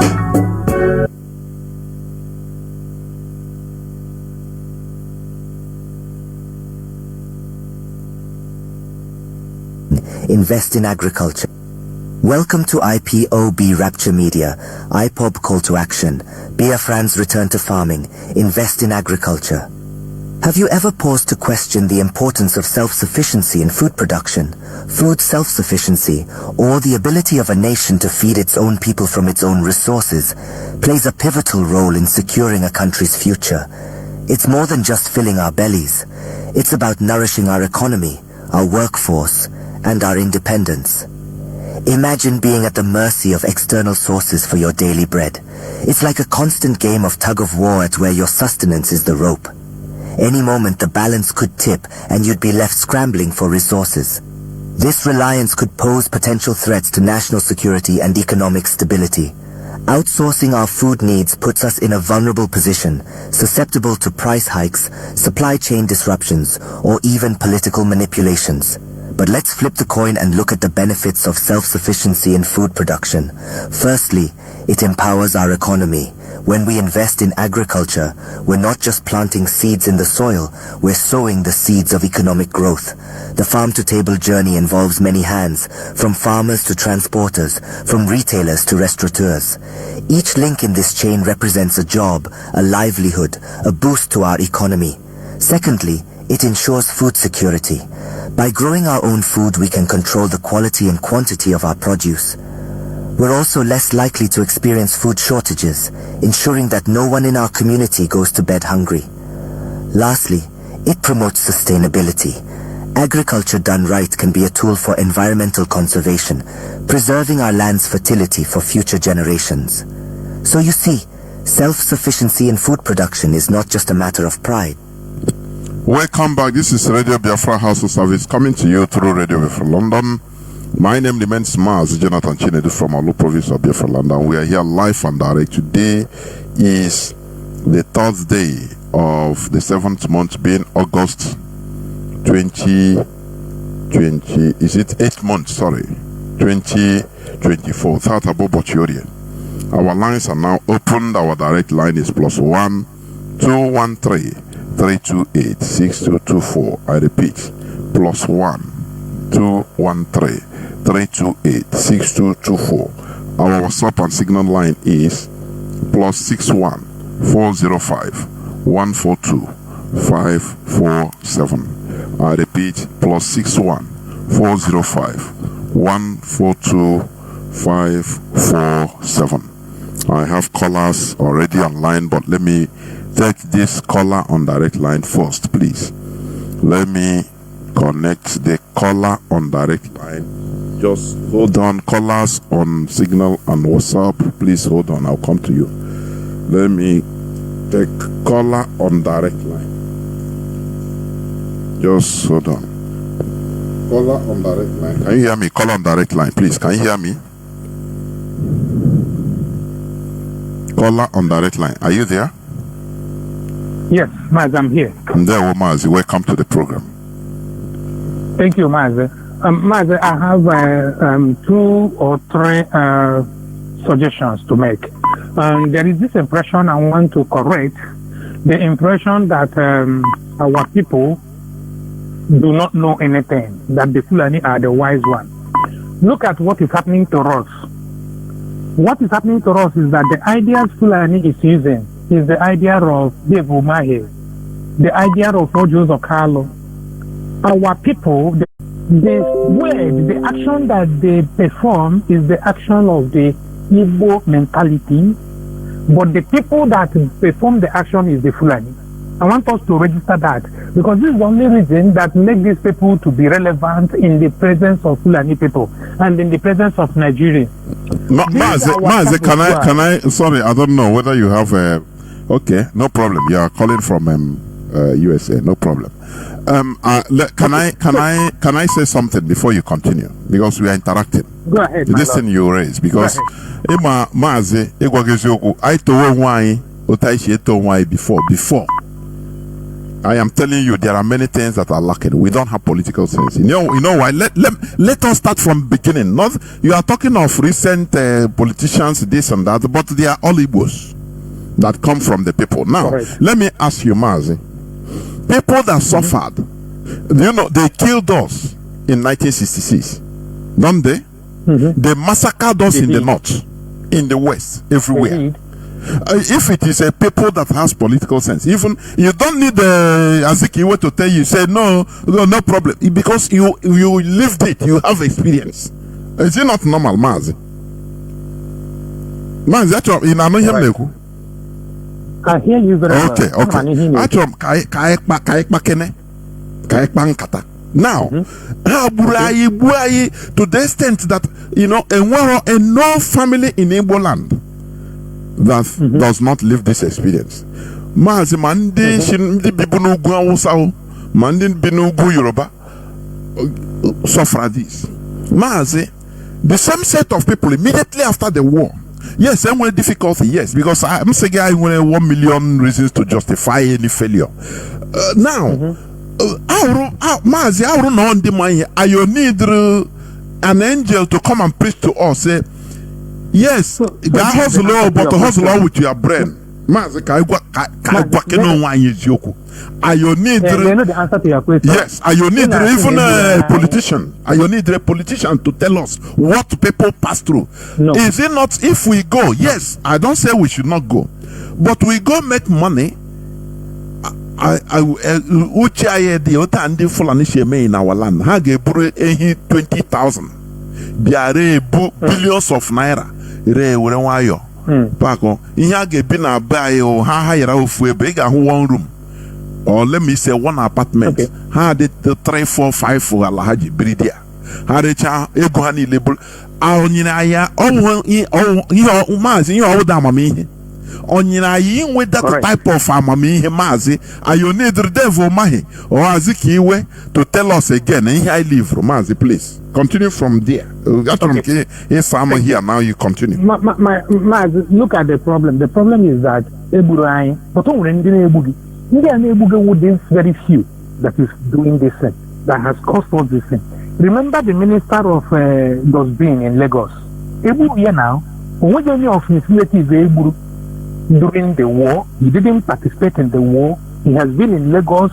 Fortunately for him, a new minister of Udeti, then he is living large. He is going to be against what you are doing. My point is this. These people go to the Fulani people and say, these people are my people. I know how to catch them. Look at what we are going to do. Now, the Fulani will take the idea, draw the map that the Igbo man or the one nigga walking idea with you say on a map of there. What's the chance? The Mazi, he ask himself, you are going, or what on him, Jorge can ask himself, you are going another way. Somebody that you are calling, like that minister of Dosbin, yes, he's one person. What I'm saying, the whole people, because Ije na Sabongeri na Kaduna, Ije na all parts of North, all population of Igbos, Igbo individuals, when they are developed, start building skyscraper, building that is even in our land. And that is what because many of our people experience this. Why didn't they give themselves advice? That's what I'm asking. Thank you. Edrim n'ugwu Awụsa. O nwere ha na-adị ekwu ebe ahụ. M na-anụkwa n'ọnụ ha. Ha sị iberibe na ọka mma n'ugwu Awụsa. So ihe mere ha ji na-eme awụ. Number 1, ha na-asị ya na ha na-aghọrị ndị ahụ. O brain ndị Igbo. Onye Igbo na-esi ili dat na ya na-aghọrị onye ugwu. Na-amakwa n'ụlọ onye ugwu ahụ ofe ire na ọ na-aghọrị abụrụ omugwu. Ịma anyị nwa na-efi ili na ha wụ omugwu. That is how we regard them. Mazi, sorry, when you will, I'm cutting in because actually I'm kind water something. Now, you could now.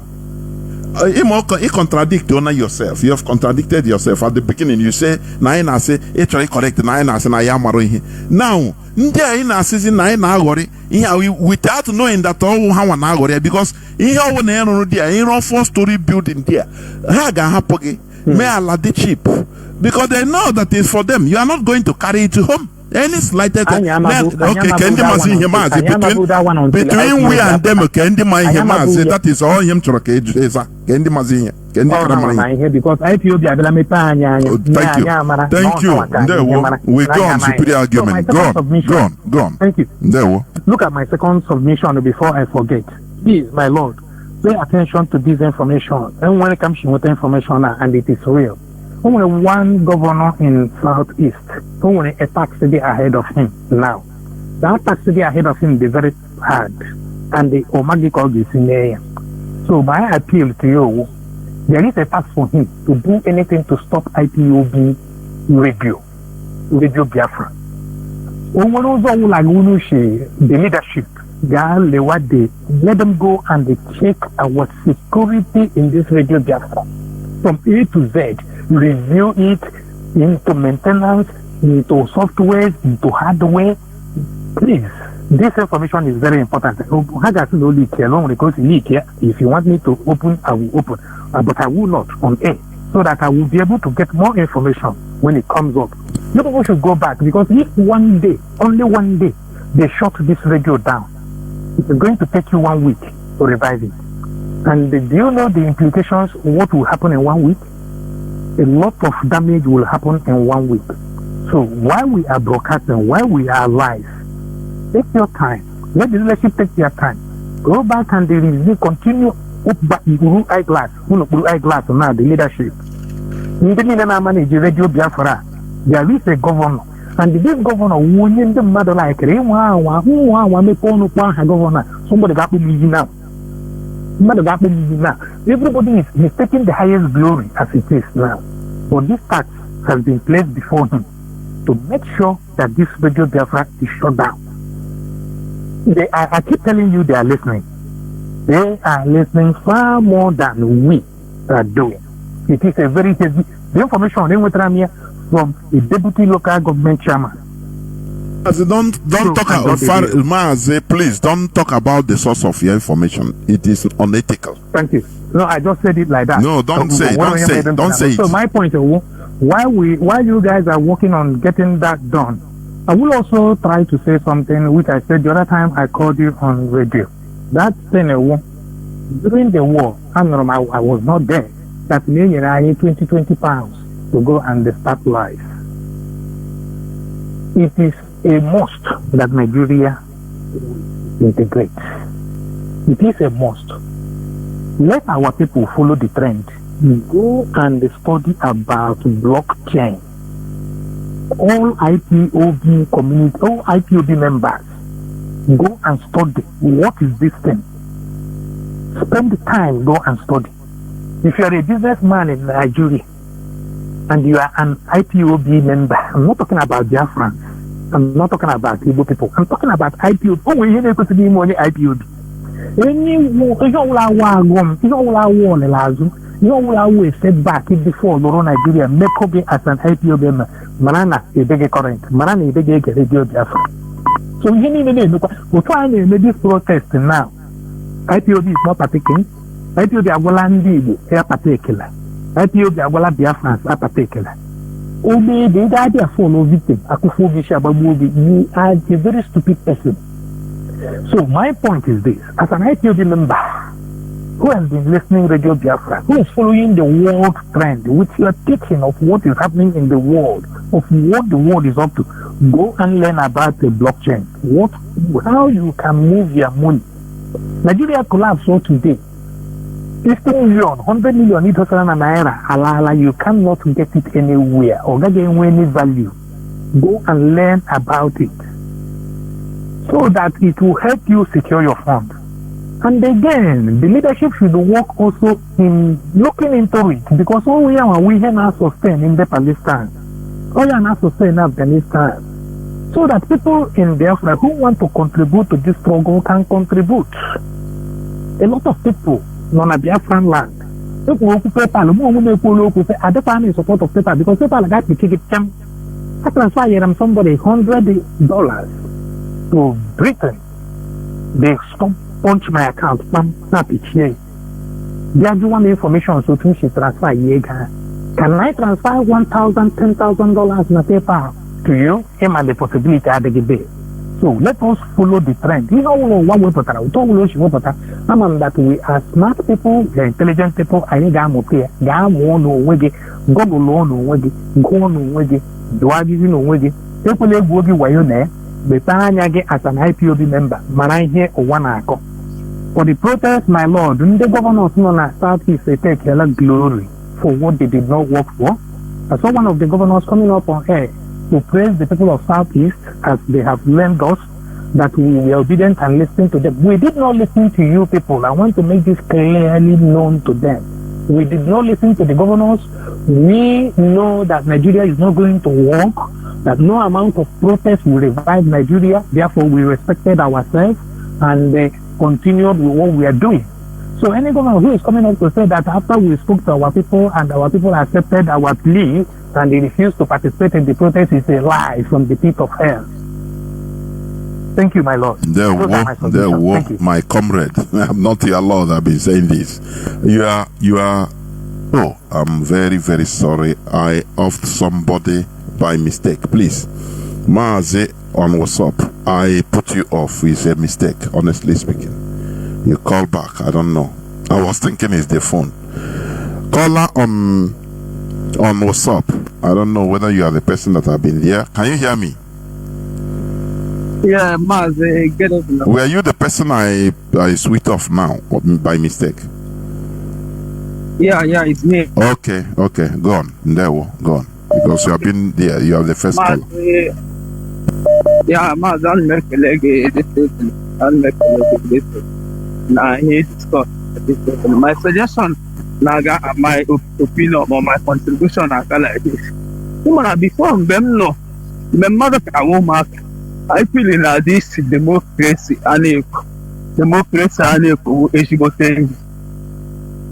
I'm totally can't matter now. This Western democracy.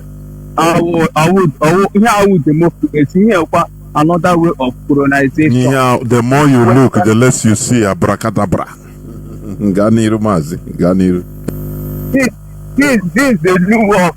This is the new world of colonization. It's not democracy. Because the Putin.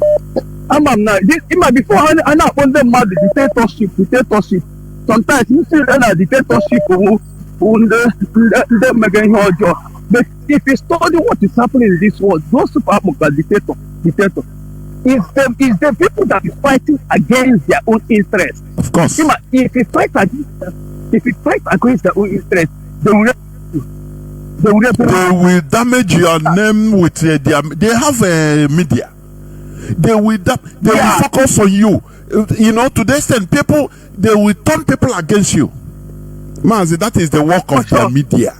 That is why, you know, I don't listen to their media unless on some things I just want to know the way they speak it, the way they are saying it, their own side, the way. Mazi, it's horrible. Mazi, because even before I not but the way Africans sometimes similar mad meme Mazi, you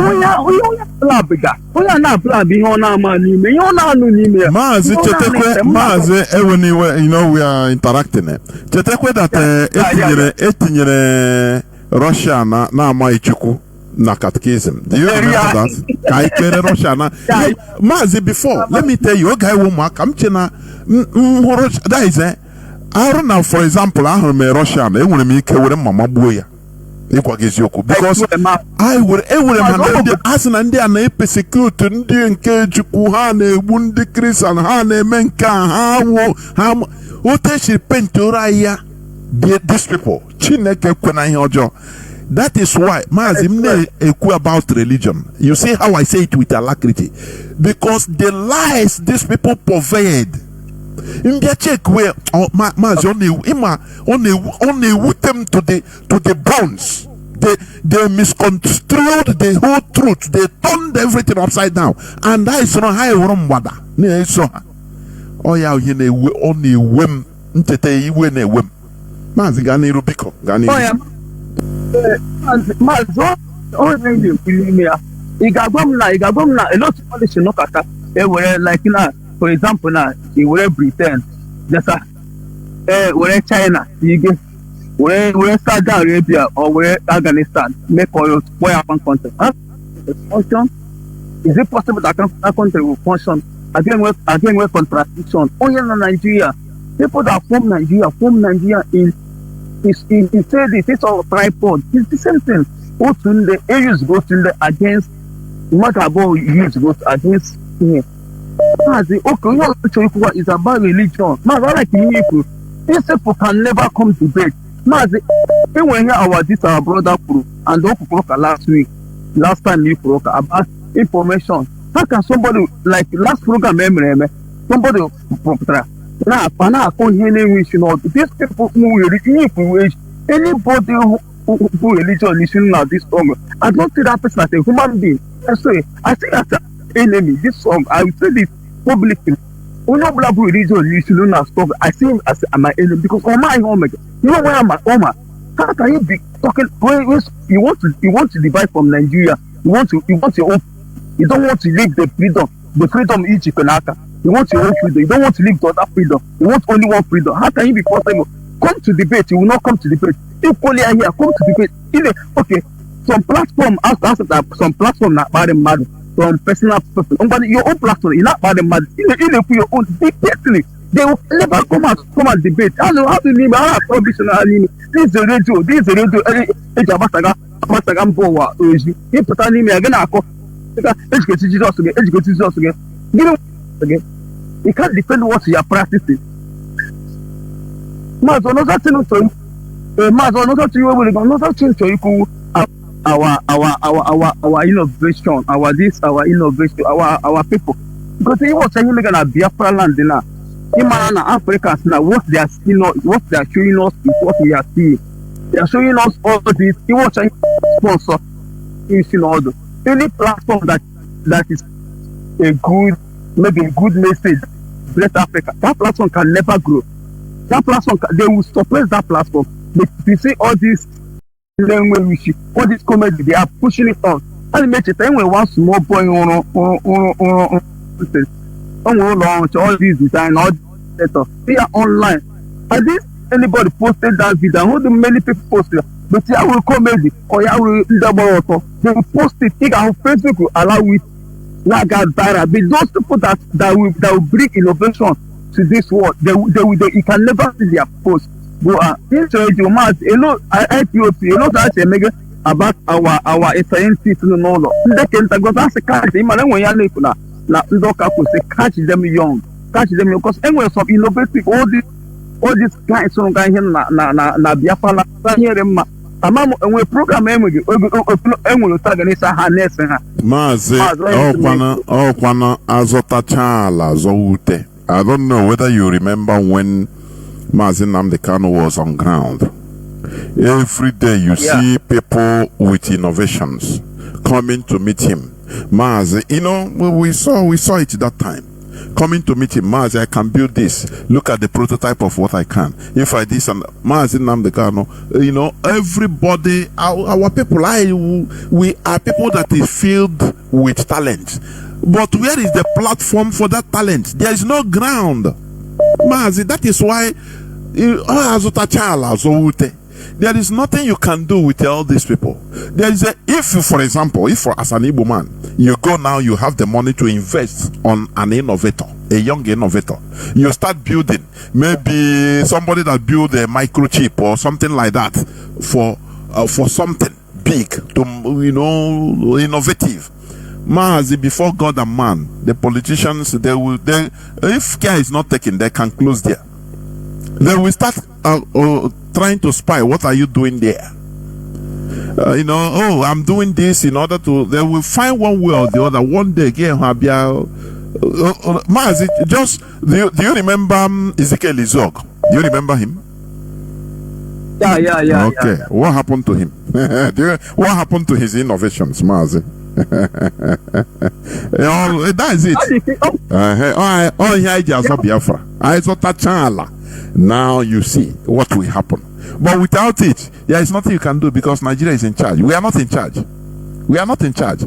And before you know, if it's in Imo State or you have innovators, they will tell the governor if they see that something is growing more and more. Look at Patanaji.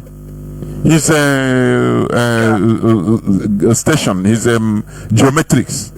For how long?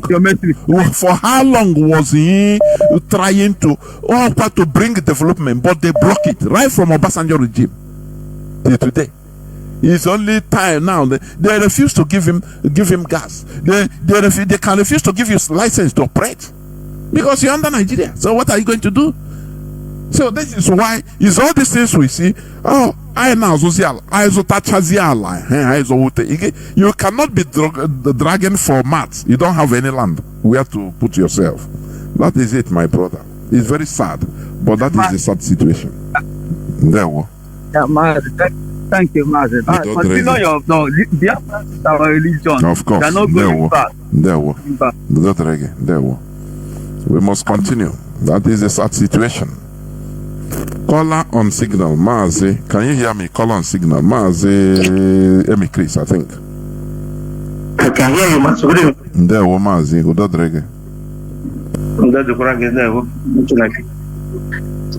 My brother, I get Chinese again. But it seems that it's something that it can be solved in a second. But it's very, very difficult. Let me begin from the brother that called from the first caller here today. He said that already he later correct himself. But let me just give an example. Because of our people and what they hide and they if this is the words I use every day. Any place I meet him, but I will first tell him that we don't know anything.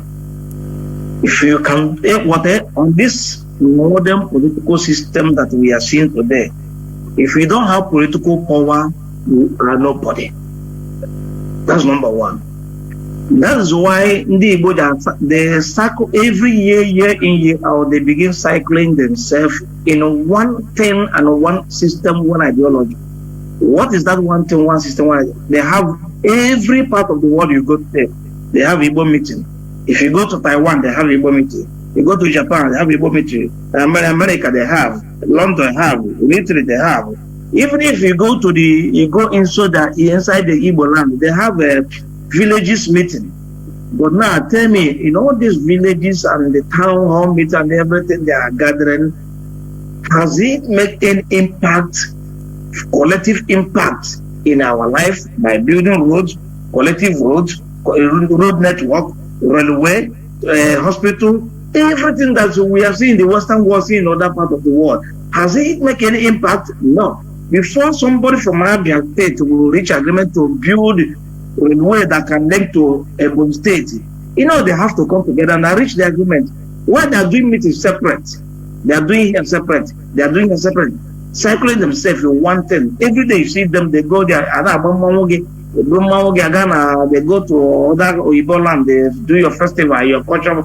They want to go to.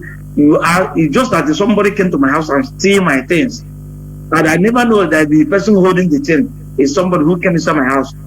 But I was telling him that I lost my thing. How can I get it? He said that he will help me to get that thing.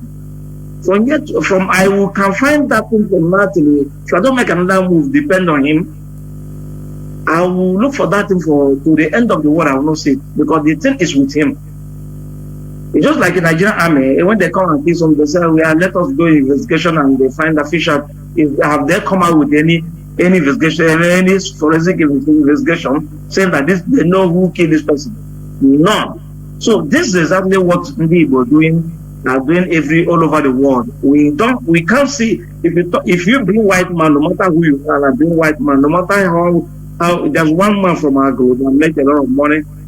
Even he come up for Anambra election last time. One man, I'm forgetting that man name.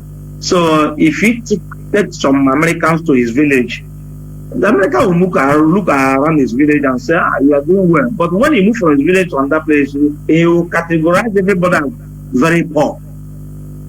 Because you are collectively poor. Collectively, we are not rich. So this is the things they were doing outside the political structure of the modern political structure. That is why you got money. I know about my brother say, you go there, you build the economy for them, you pay tax for them, whatever you get for them, you employ their people.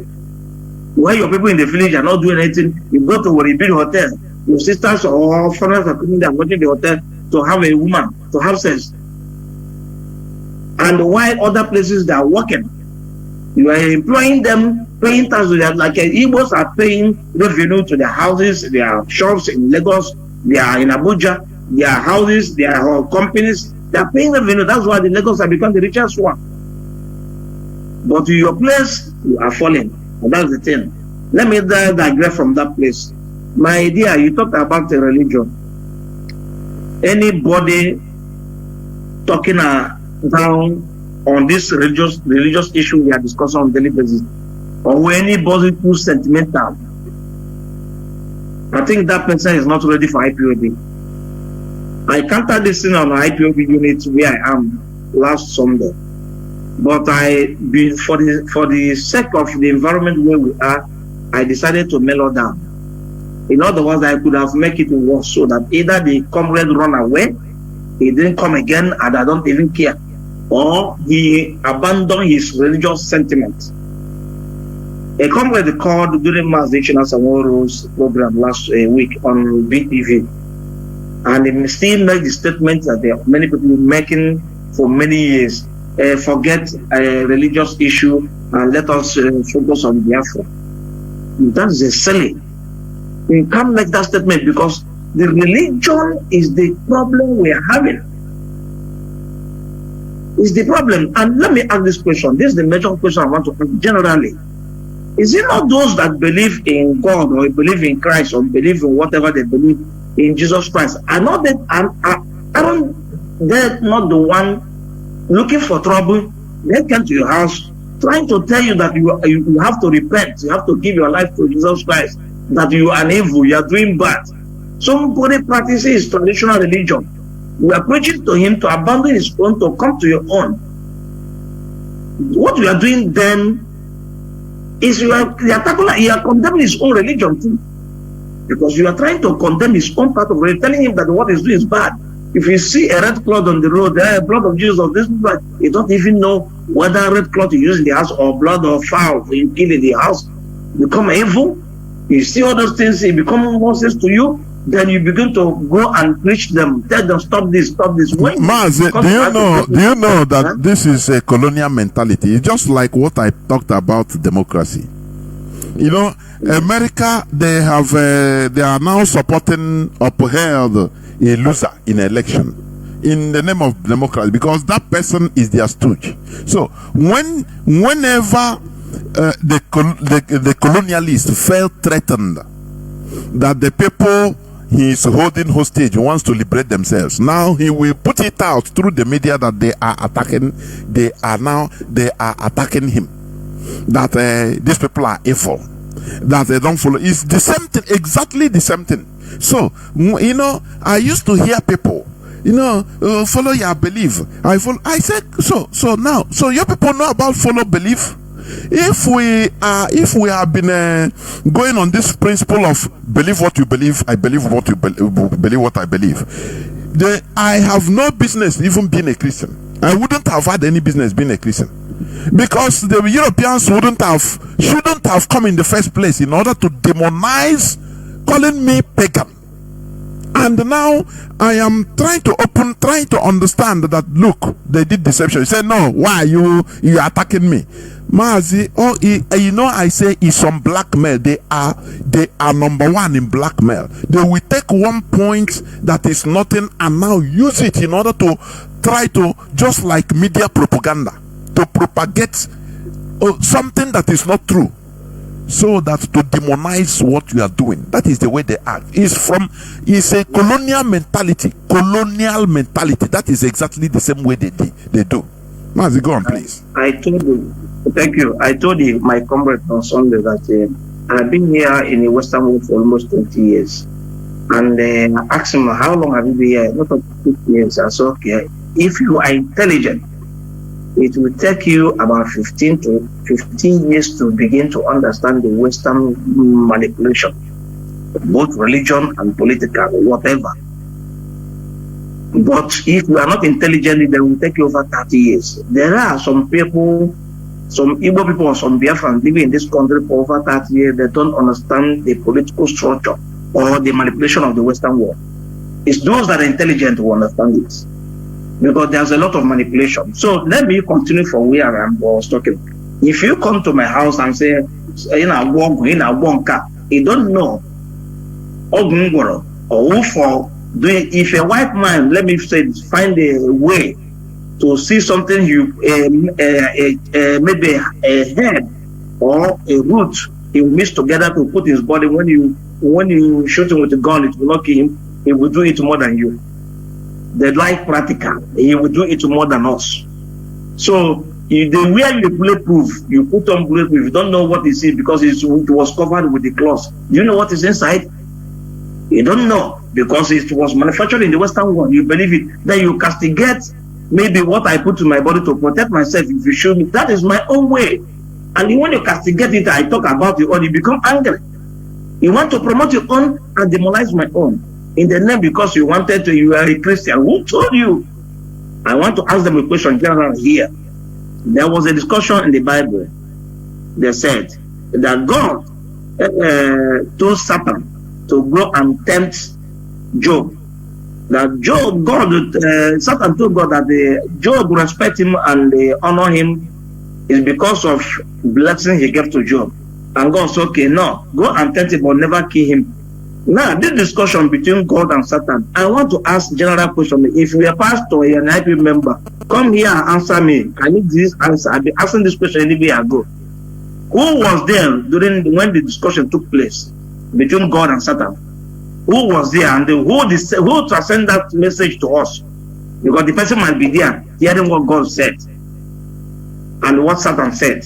So who is that person? There's no record in history. So if you have, please come to Radio Biafra and tell me. That's my question. So let us keep this religious sentiment aside. If you are not fit to here on Radio Biafra, where you are talking, you preach about religious sentiment and religious stupidity. There are people come here to pray for the release of our leader.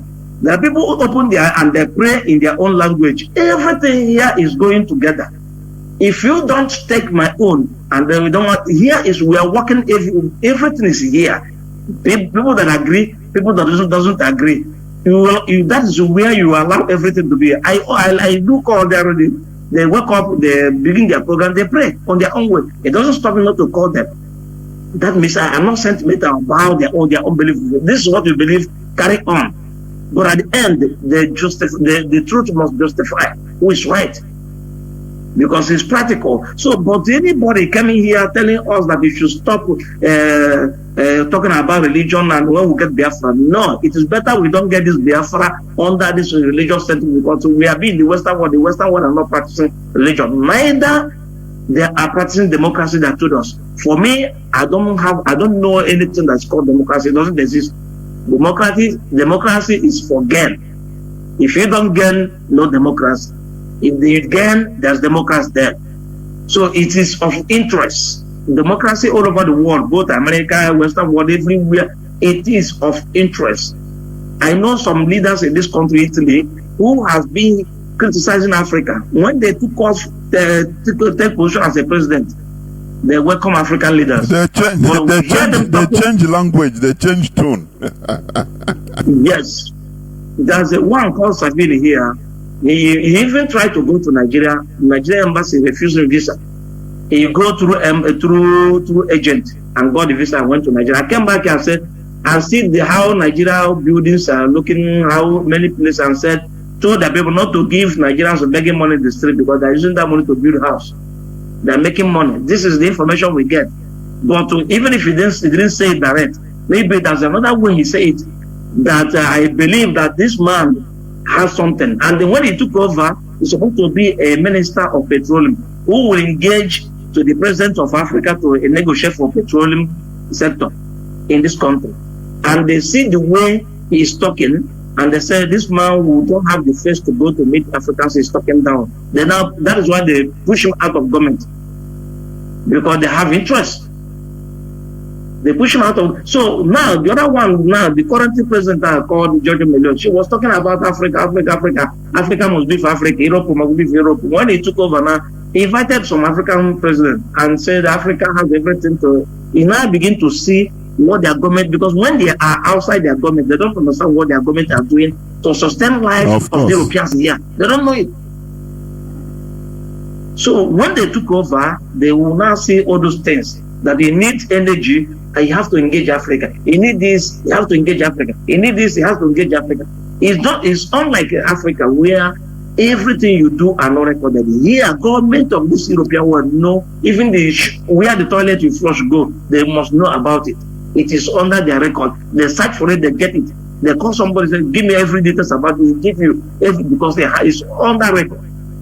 So we should engage ourselves on issue of religion. If you are not following what we are doing, please, you better go. If you remain for, we begin that for. If it take us 200 years to get Biafra, so let it be like that.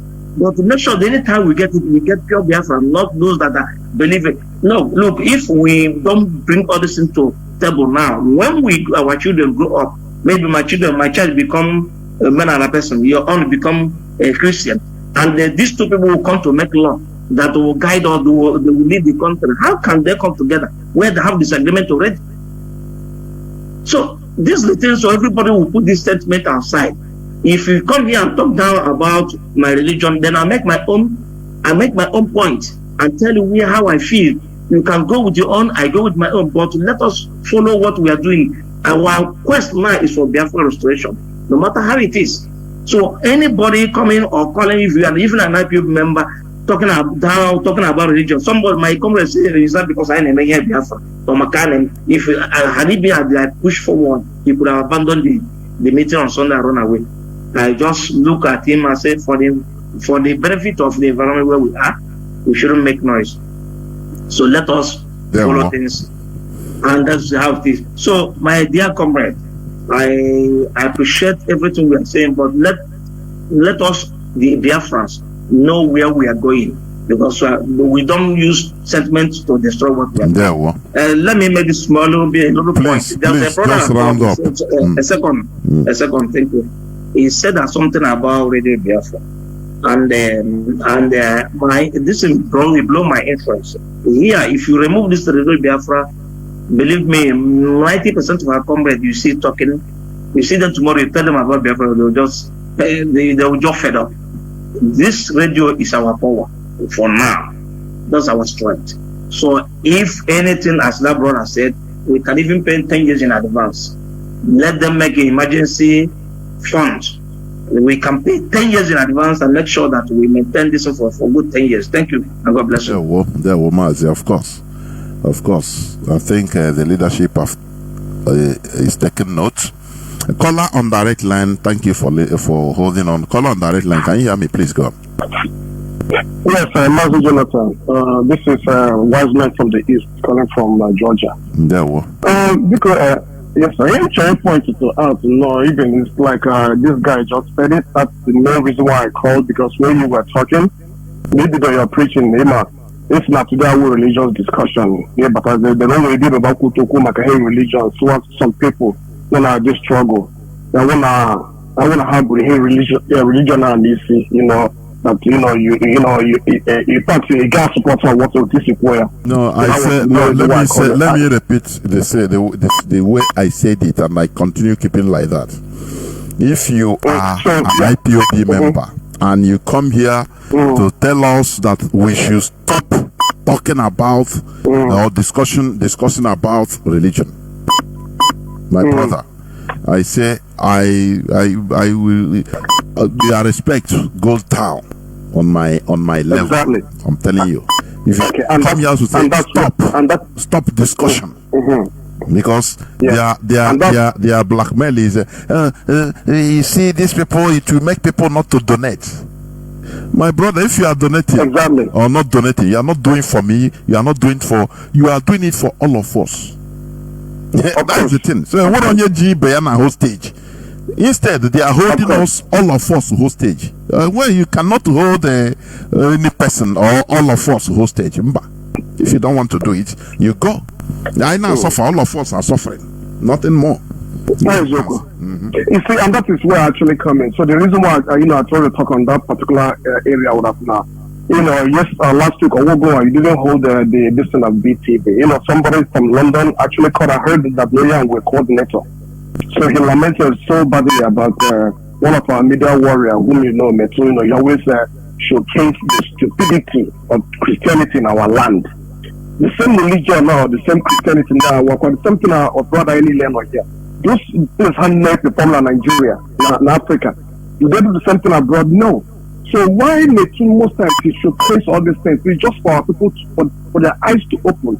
Kahama that Nanda and area in Africa, the same religion there in Nanda with the right, or what has now practiced here, but it's not practiced in Nigeria. That is the eye open actual came up in there's some of us now here. So when the coordinator called and the way he was sounding, it's all very, very sad and bad. He thought who is saying that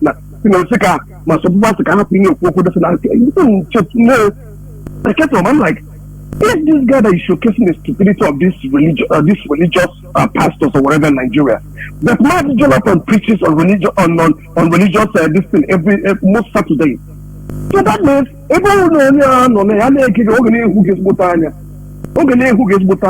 that's what it means.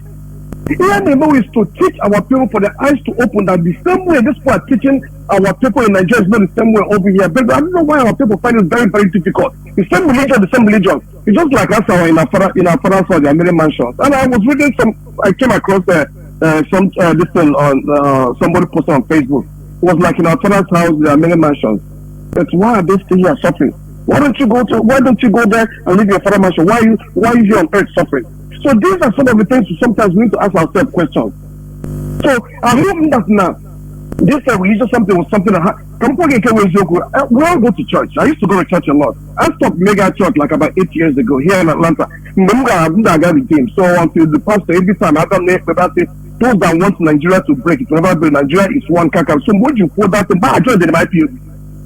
Look at this man is one just preaching of one Nigeria. So that was when I stopped going to church. And then when I joined IPOB, I was there the gospel of Mazi Nnamdi, because nobody asked me to, or when they preach him to join him, that I don't know when the name may listen. I said, who is this man?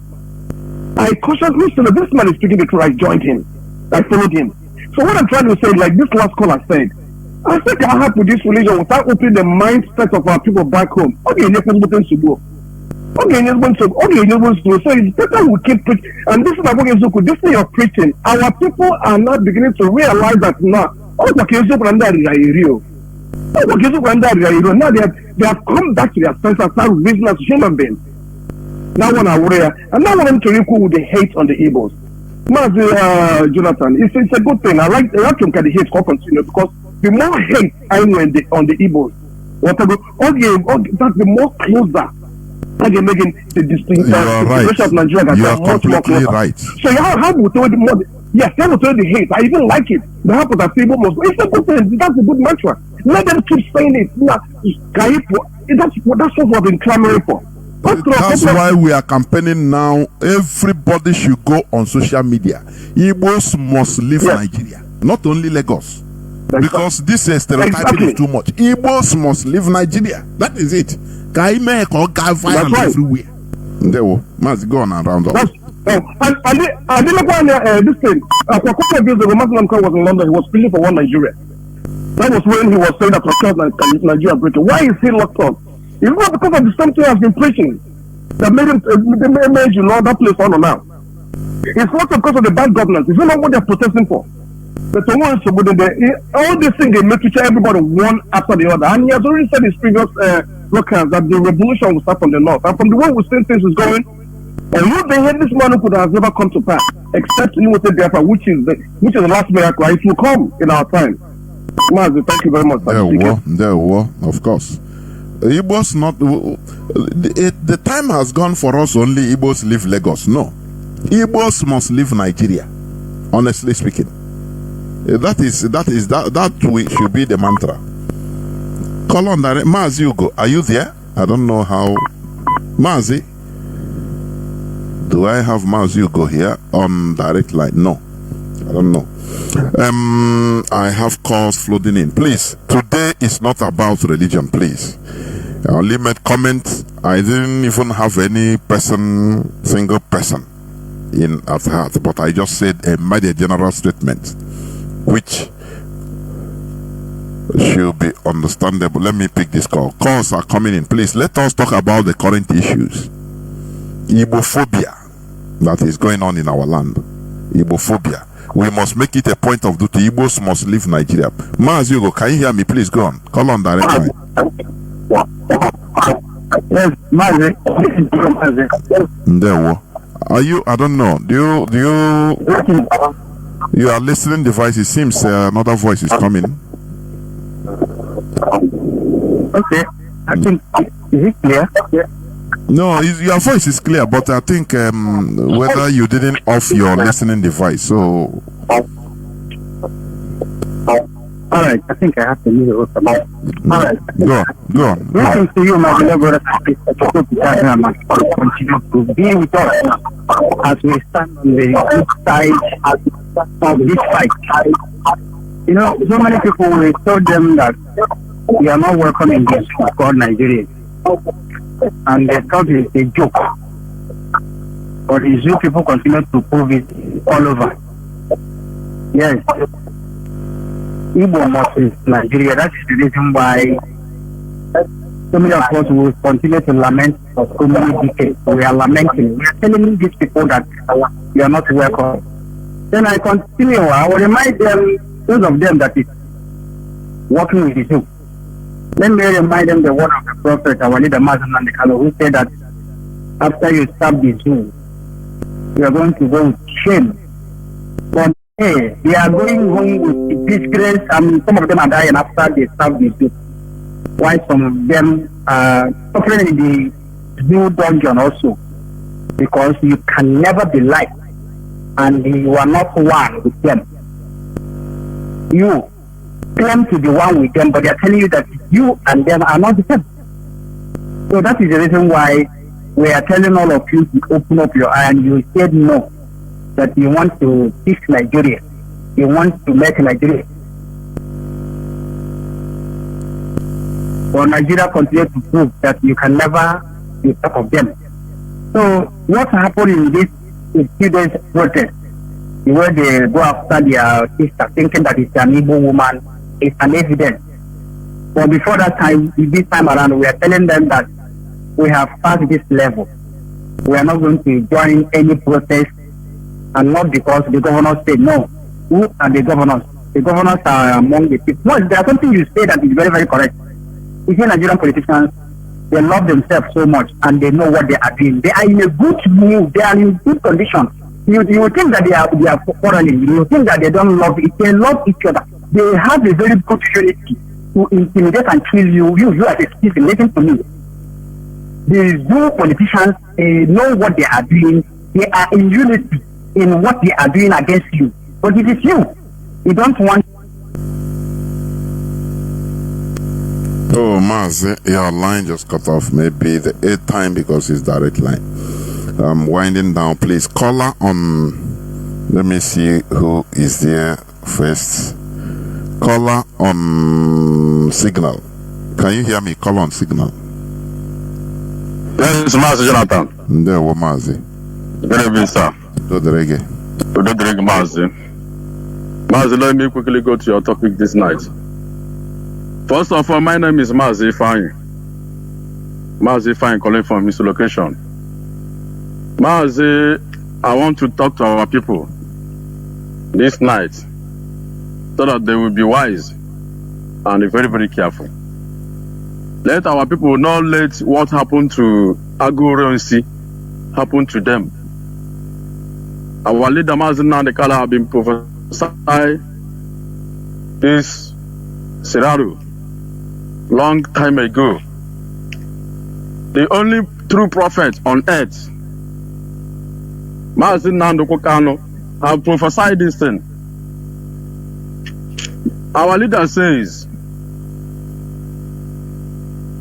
our people are sacrificed lamb in this like a country called Zoo. Our leader said that nothing will make us to back down for the quest of sovereign state of Biafra. And our leader says, I quote, that our people in the north, if they like, let them remain there. If they like, let them come back. That whatever they are passing through in the northern side can never make us to abandon Biafra. This is the prophecy of a true prophet of Chukwukabiam on earth, and it's about to happen. I want to talk to our people in the north. Prepare yourself, like as our lecturer Mazi Jonathan said.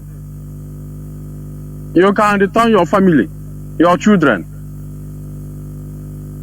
You can return your wife. More importantly, your children, return them back to our place. And you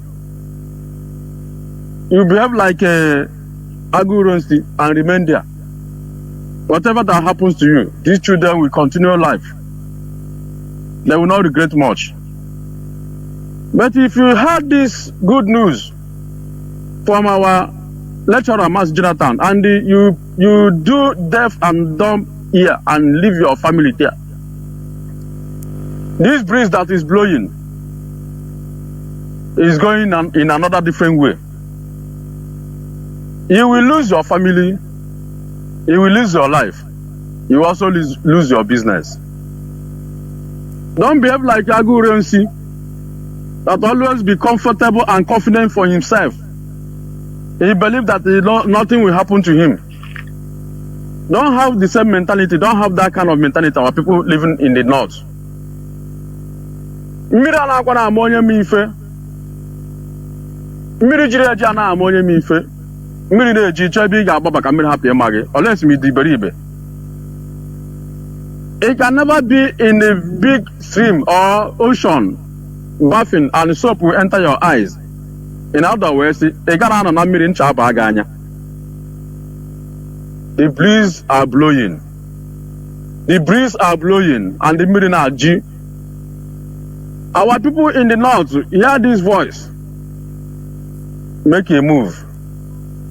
Because you can see how these people are turning this their protest, whereby we say that we are not going to protest. That we have been protesting and they have been killing us. And you people did not even show concern. These people that you people are killing, only they are protesting, demanding self-determination. Why are you killing them? You people did not make any move. You people did not make any entrance. You people did not make any comment. You people did not even condemn. And they are laughing at us. They are massacring us, killing us during the time of we protesting, demanding our self-determination. Now it has reached to their turn. Our leader said that the revolution will start from the north. But let me tell you, they are looking a way to massacre our people for the last time. Because what they are doing now, they are now shifting it that Igbos are the people that plan the protest and they run inside their house and they hide. You can see many social media comments where they are inciting another, genocide killing upon our people in the north. I don't know why or what people are waiting for to return back from north until this thing will be over. Because what they are doing, they know that they can never achieve anything. Even if they like, let them do this protest for 100 years. Tinubu can never step down for them. They know what they are doing. Mazi, our people always wait until the mirror and matter. But let me assure you people, whether you people like it or not, you cannot take because of you people in the north and leave this struggle. God forbid, because many people have gone. We have suffered and we can never continue suffering again.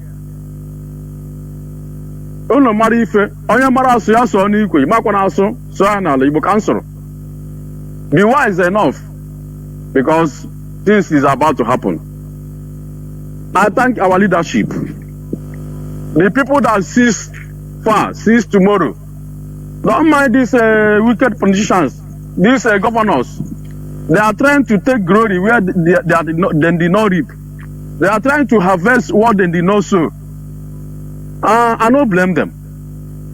I don't blame them. That's how their trickish way and their malevolent and their way is. But they can never take glory. We can never allow them. Even they know the people that done the work perfectly. They just want to just one mouth. Their masters, their Fulani masters, we see them like say, their people are hearing their voice. They know, even their masters, Fulani know people that is in control. They know. Forget what they are saying. May God bless our leadership. And our leadership must be protected, whether you like it or not. I'm not begging you. We must protect these people. Because if we lose this leadership, Mazi, church abasa, and that is why you in the leadership must not be siding of anything. What we need is freedom, and that's our focus. May God bless you people and give you people strength to continue the good work. Without you people, we have lost our leadership in this struggle. And once we are in the also gonna have here and there. But I thank God for everything. Mazi, good night from here. I sign off. God bless you, Mazi, for your good work. Thank you very much. Caller on WhatsApp, can you hear me? You'll be the last caller. Caller on WhatsApp. Yeah, Mazi below. There were.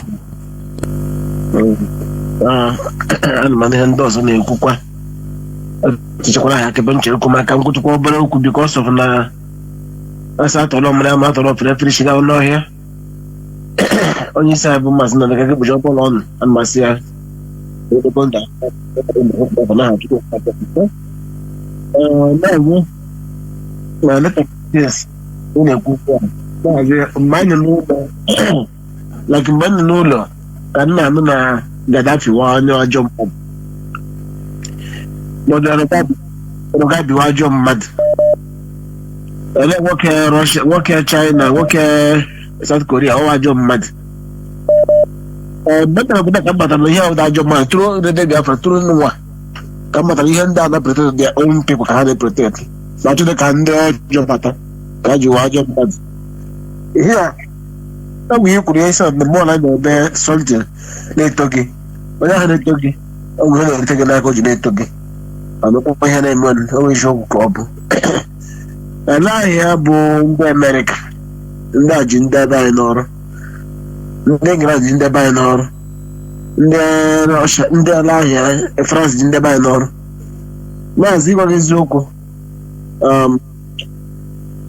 kwasị ekwulekwu dịrị chere ekwekwe ụjọ, mana ebe ahụ kwa ihe ị na-ekwukwe dịkwa uche gị ihe ị na-ekwu oziokwu dị ya, because na ala m n'obodo Kamu mrafto wa ya de kuna Africa buna only Gaddafi no ya wonga hani ni hene kuna Africa na kampe Africa wo aga maruza aga mako kamu mrafto wa aga m arụ ụzọ, aga m etiga ọkụ, aga m etiga mmiri. Kamgbe how many years up till now, in the for 20 years up till now, this nara sị na ekwuchi okwu a ga-eme teknọlọji, a ga-eme ihe dị mma.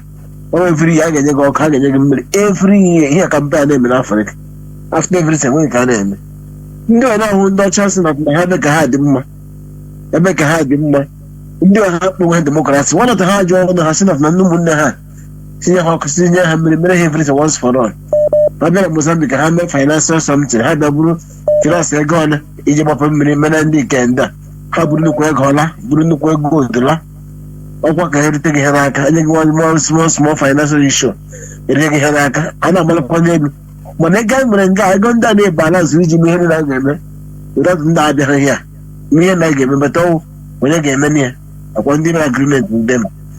Na Mozambique enwere asị ime election now, somebody chọrọ onye ndị masịsị kwụ n'azụ eme plan si na vote ya ihe ahịa na pati ya na ọwọkọdị ọgụda handle people onye gwa somebody nọ na second position ame ihe amatekete shi mee Peter Obi a afọsite Peter Obi na PDP ya baga na under party ka the man create party ka ha akịrị shikọ nara agagide ka court mee ka si na the man let of people get serious give vote there megide ha ga na court. From then egbuchapụ ya because of really ndị ọcha France abata Mozambique si na ha ga-eme investment ha eme agreement. Maazị nwoke eziokwu African leader kwesịrị nwere ọdụcha na gị enwere ntụkpọga ha na-asị isi kọle gị nwere ntụkpọga na-asị isi enweghị ihe a na-ekwu na nwunye because of wickedness ha dị too much. Like ihe na-ekwu na mba pụtara obodo ka ama dị na lot of people si na Nigeria pụta nwere gụọ Bible n'isi atụfula gị ka m gwara at least 80% tụfuru Bible ha n'isi. Ndị ke na-eji ọbụ erikwa ha ụdị na-eji eri nri ndị ebu ya n'isi na-eji eshi ebu erite nri ndị ebu ya n'isi.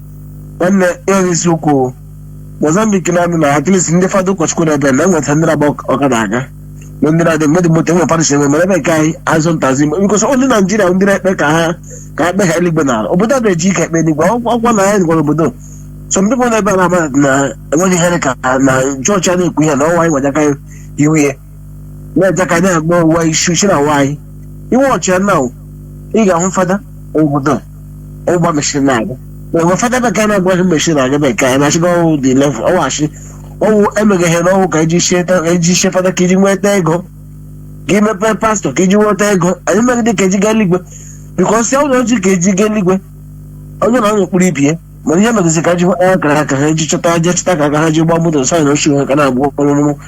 Maazị nwoke eziokwu anyị nwere nwa anyị pụtara apụta saịd ihe na-ekwu ikwu ntakwimo ndị Naijiria ikwu ntakwimo isi ha ka na aka mgbe na aka nchịkọ nara na ha ga mana onye pụta saịd ya hụ na enwe ihe ndị arụgo otu ejiri chọọchị arịga eme ugwu ma ndị onye ti n'ime ya nwụ na a sị na onye njem ka onye isi awụ ihe mara anyị pụrụ saịd ngwa ndị enwe eziokwu na this thing is not like the same thing ya bụ na ada n'ọnụ dị ha na-atọ na ntị ụtọ ochi adara ntị ọdụ ha adara n'ọnụ ya maazị ya ma hapụ ebe nwetụ m small call here. There was. You see, take care of yourself, Mazi Obilo. There was. Dear friends and lovers of freedom, this is where I'm going to switch off the phones. Please, I'm winding down. What we are doing is to save ourselves, our collectivity, from this mess we are in. You see how they turned their protests. They are using Igbos in order to, as sacrificial lambs, to blame it on Igbos, and so that once they, so that all of them will feel okay. If they are fighting in Nigeria, it's only Igbos that they will use to settle their fight. Now everybody will go against Igbos. But I ask again, in this 21st century, have you ever seen where a set of people, a group of people are stereotyped because of their race, because of their ethnicity in this 21st century? I never see it any other place. Only in Nigeria it is official. Once it is Igbos, look at, can you tell me the rationale? Look at, since 2000 and even before that, but when it became more prominent, when Buhari entered power, the Fulani headsmen, they have been destroying, if we are killing people, Nigerians of every ethnicity. But Nigerians are not annoyed against them all. They don't say no, they are, they'll kill them. No, they are the people that, Instead, they carry their annoyance and their wickedness against the Igbos. Have you asked yourself, why is it so?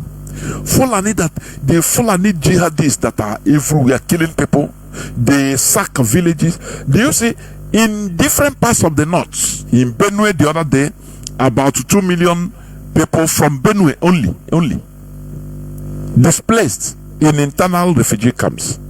Go to those internal refugee camps. Go there and tell them that the Igbos are bad. They do, yeah. Instead of fighting against the people that are killing them, they turn against Igbos. That is something bizarre. This is something that you see, it's not something that started today. That is why, like a brother that called before said, no, he didn't agree that but I am happy that he agreed with me finally, because as I say, we don't talk with sentiment. If we see anything that we are not, we talk it, so that it's a bitter pill, so that we take correction. We cannot continue praising ourselves and going into abyss. Are you hearing me? How is it that since 1970 they were doing this campaign, media campaign, institutional campaign against Igbos, and our people were feeling that no, there was nothing wrong, we are in Nigeria. Now we are seeing the result, the fruits of their hard work. Campaign against us coming openly. In Nigerian politics, it's only Igbos you can come and insult and anyhow. And look at the thing they are planning. All of a sudden, immediately they come out. It's P2B that is planning it with the IPOB, is this and that. This is intimidation. And that's why I say, in this world, if you are weak, if you are weak, you become the wrong person all the time. You become the wrong guy. Everything you do is wrong. Because weakness is evil. Do you see that evil we are talking is weakness? Once you are weak, you cannot be weak in the midst of strong lions and wolves. You have to make yourself strong. Otherwise, you will be the sacrificial lamb there. You'll be the sacrificial lamb. Are you hearing me? You'll be the sacrificial lamb. So, when I talk about strength, it's not only about physical akbobi. No. It's about strategy. It's about collectivity, political thinking, our collective interests, maintaining our collective interests. You understand me? That is what it means. When, all of us relax, everybody is going for his own interests. People that enter politics, they are just for their as businessmen. Have you thought about this? In Igbo land, most people that enter the politics, they were businessmen. I mean, even traders. Now, a trader that he has only mercantile mentality. Okay, what will he politicize? What will he do in politics to represent his people? I know. I'm asking. That's why the Fulani, they said no. They know they are businessmen. All these, they are politicians. They are all businessmen. Didn't you hear it in the leaked conversation between Kunle and Alhaji? He laughed. He said, We know them, all these Igbo. They are most Igbos that are in politics, senators, governors today, they started through trading. Look at Peter Obi. How did he start? Importation. From there, he become representative of the. From there, now he enter politics. No person just say, okay, enter there just as a politician or a professional, a pure professional of maybe only very few. Of a lawyer. You understand? Even a political scientist. No. Most of our people, they enter politics through trading. Once they get influence, they get money from there, they start looking for power from there. They put them in line. So what is he going there to do? For his interest, because he's a trader. He was a trader. So he wants to make money. A trader is always a trader. A business person is always a business person. Normally. So that is the thing. So how do you think that we have been sleeping since 1970 and these people now building all this cobweb against us? And we thought that we are in the same country with them. No resistance, nothing. And you are telling me that we classify ourselves that don't see how our brother said it. That look, we have meetings, Igbo meetings, our community meetings everywhere, every part of the world. What do we get from there? You know, yes,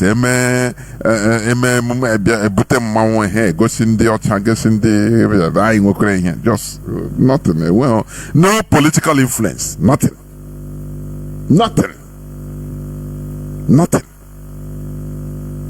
The people, Igbo Union in Morocco, have no official formal contacts with Igbo Union in Atlanta, Georgia. Igbo Union in Mexico does not have any formal contacts and affiliation with Igbo Union in Italy. You know, this thing should be coordinated so that they may a meeting between the unions, between Igbo unions of every country. It will be under one command, but who will command now? Well, you know, everybody is full of himself. Everybody is full of himself. How can you have? It's only IPOB Mazi Nnamdi Kanu came and showed us that it could be done. Only that we are not having the right ideology. Are you understanding me? Because which ideology we are using? Only Nigeria. Oh, Nigeria is our country. The Yorubas, they were on their Yoruba ideology. Yes, they are Nigerians, but they prefer Yoruba ideology doing their thing. The Hausa, they are on their Hausa ideology, galvanizing them. They have Oduduwa house. They have Ariwa house. Where is our own house? Don't you see that it's a call for concern? We are over-relaxed from 1970. I say over-relaxed, and it's affecting us today. Is today we are seeing the repercussion today. We are receiving it hot, and it will continue going worse and worse and worse unless we jointly get what we want, what we are looking for. Unless we jointly did it. Otherwise, we continue going worse and worse and worse against us. Any slightest thing in Nigeria is against Igbo. Igbos must go. Igbos leave our land. Igbo. Can't we learn? Can't we learn and come together and say no? Join IPOB. Even that's why I'm campaigning secretly. You can join IPO. I mean, support IPOB secretly. If you don't want, if you have interest, yes. Many of us have businesses in Nigeria. You can secretly make contact and say, nah, what these people continue what you are. That is how others are doing it. Are you hearing me? That is how others do. They don't, because your money can go far away. Yes, you are not a member of IPOB, okay, but look at, please, I love what you people are doing. Continue, because you are fighting for all of us. I'm donating this, please. How can I make my donation? If you have $1 million, I say, IPOB $1 million, that's why you saw. from one person or from your company. Or that's why you saw $500,000, or that's why you saw. Ya wouldn't be an main for me na how much you have, and can you from a coins and you got coins, you got $10. No. Though nothing is small, nothing is also too small, nothing is too big. That's what I'm saying. So if we don't join hands together in doing what we are doing, I am telling you, the repercussion is what we'll be seeing. That's why I hate this statement of like blackmail because of religious sentiment. And now stop discussing about it. You know, there's people here discussing, talking their religion, they are donating as if they are really convinced that they are donating for our liberation. Then what else will discourage them? What else will discourage them? Unless as they are going churches, they are being preached to one Nigeria, because that is what churches in Nigeria preach. Redeemed Church cannot be preaching for you to join Biafra, no. But they are filled up with Igbos, and you see that place, people food there, you still have IPOB members, and maybe they have double mind, and they can I don't want and they are so me where after all our church, our pastor is telling me to move out. You can go to hell. Go and continue joining them. How much else I go mile? So stop blackmailing people, blackmailing IPOB with since even Mazi Namdekano. People have been calling him, telling him, the people supporting this. We are out. Okay, you claim to be Christian, right? How many churches do they burn? How many of our people they massacre they massacre? They Fulani jihadist massacre in the name of Christianity. Do you have people that come and fight for you? All these small things should even make you to start having rethink.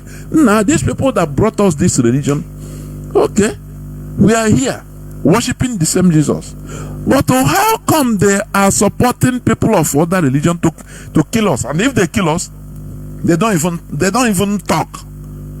They don't even feel as if people die. Don't it's supposed to even make you start having rethink of that thing they brought to you. It's supposed, all these small things supposed to start making you have a rethink. So now, when there is something else in it. That is how a reasonable person behaves, not with sentiment. Because what is the need of sentiment? Where will it lead you? This sentiment, where does it lead? Born a lead die, making mistakes, nothing more. Falling into mistakes and nothing more. So we should be wise. Nigeria is not for us, and we should make it as a point of duty to go to the social media and make it go viral that Igbos should not only leave Lagos but leave Nigeria. That is it. Igbos should leave Nigeria. Igbos should leave Nigeria. That is how it is. Because it's enough for them. The other time they gave notice to Igbos from north. Every time they from Lagos to Igbo, go to your land. Now they push on, let us get out and get out of Nigeria. The same way they threw Singapore out of Malaysia. Malaysia threw them out, said we cannot continue, move out. And they thought that they did to them worse. To them, Singapore is developed, highly developed, #1 passport in the whole world. Go in every country visa free. They don't even travel. What are they doing? And they don't have land though. Small place. They don't have land. But they build skyscrapers. We are creators. Human beings are creators in this world. I don't know the type of fear our people have. No. We need larger Nigeria. If we go to our country, how can we stay? We don't have land. These are things, propaganda they use in confusing, making us always afraid. Why will you be afraid? Why? If we restore Biafra, does it mean that it will be a law that everybody must come and live in Biafra land? Does it mean so?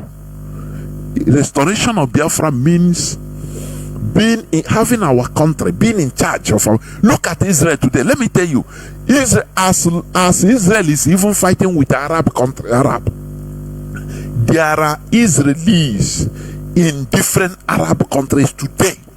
They are not living there as strangers. There are Israelis in Morocco living as Moroccans, but they are Jews. They are Jews. Are you hearing me? They are Israelis in Tunisia, living in Tunisia as Tunisian. Not they have Tunisian passports, but they are Jews. Do you know that? They didn't go back to Israel and say, no, all of us, they can visit there if they want. You know, don't you see sometimes even Netanyahu and the other they start telling them, any Jew anywhere can come. Oh, they start telling them, come to your land. But they prefer, even in Iran, there are Jewish Iranians with Iranian passport, but they are Jews. So spare me this nonsense they are using in making you being afraid, as if Biafra comes, everybody must come back and live in Biafra land. No, you can still be in Cameroon even with Cameroonian nationality, no problem. As a Biafra, you can still live in America, you can still live in anywhere. But now we have our base, we have our land that we call our own. That is what the Jews are doing, the way they are. We have Jewish Russians still today. Are you hearing me? Zelensky, you are seeing a Ukrainian, is a Jew. Zelensky, the president of Ukraine today, his origin is a Jewish Ukrainian. So it doesn't anywhere you are, but the issue, the bottom line is that we have our country being in charge of where you can come and exercise your, your right as a citizen. That is what we clamor. Not all this propaganda they use in twisting our heads. Every time we are suffering the same thing. A time comes, you reason, Igbophobia. Oh, the Igbos. Let us rise up and say, okay, we throw us out. We must get out of Nigeria. Everybody join hands. Not okay, let us cool it down. You appease, cool. After saying now they go, after another 1 year, 6 months, another thing will come out. Igbo.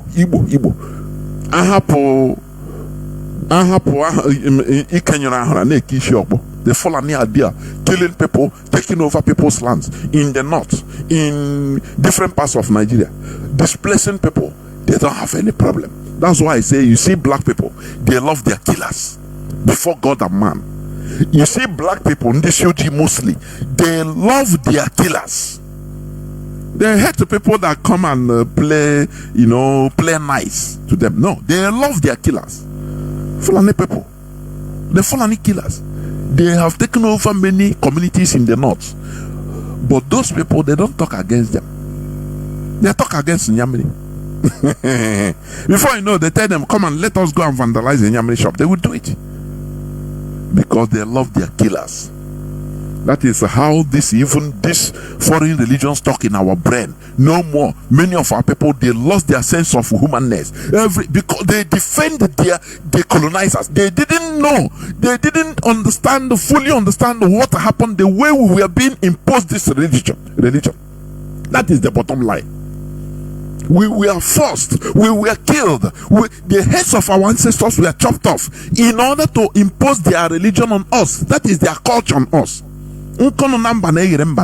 Why should they do it? That thing has made it condemned even that religion right from time. Because they forced us, they shouldn't force us, they shouldn't kill us and change our nomenclature. Call people that are evil in our land. They recruited them, say, God have forgiven you, come and walk with us. They now crown them as chieftaincy, warrant chiefs on us. Today is the chieftaincy. These are evil people, saboteurs, people that committed atrocities that were chased, many of them chased away to go and serve, ostracized. Now they run into church. And the church now empowered them. These people that are telling you that you did bad, they are the bad people. They turn against our people, that we are the people that are checkmated them. That say, why should I give them the punishment of sleeping with their brother's wife? These are now the bad people. Good people become bad people. That is what the religion came to our land to do. That is what they did.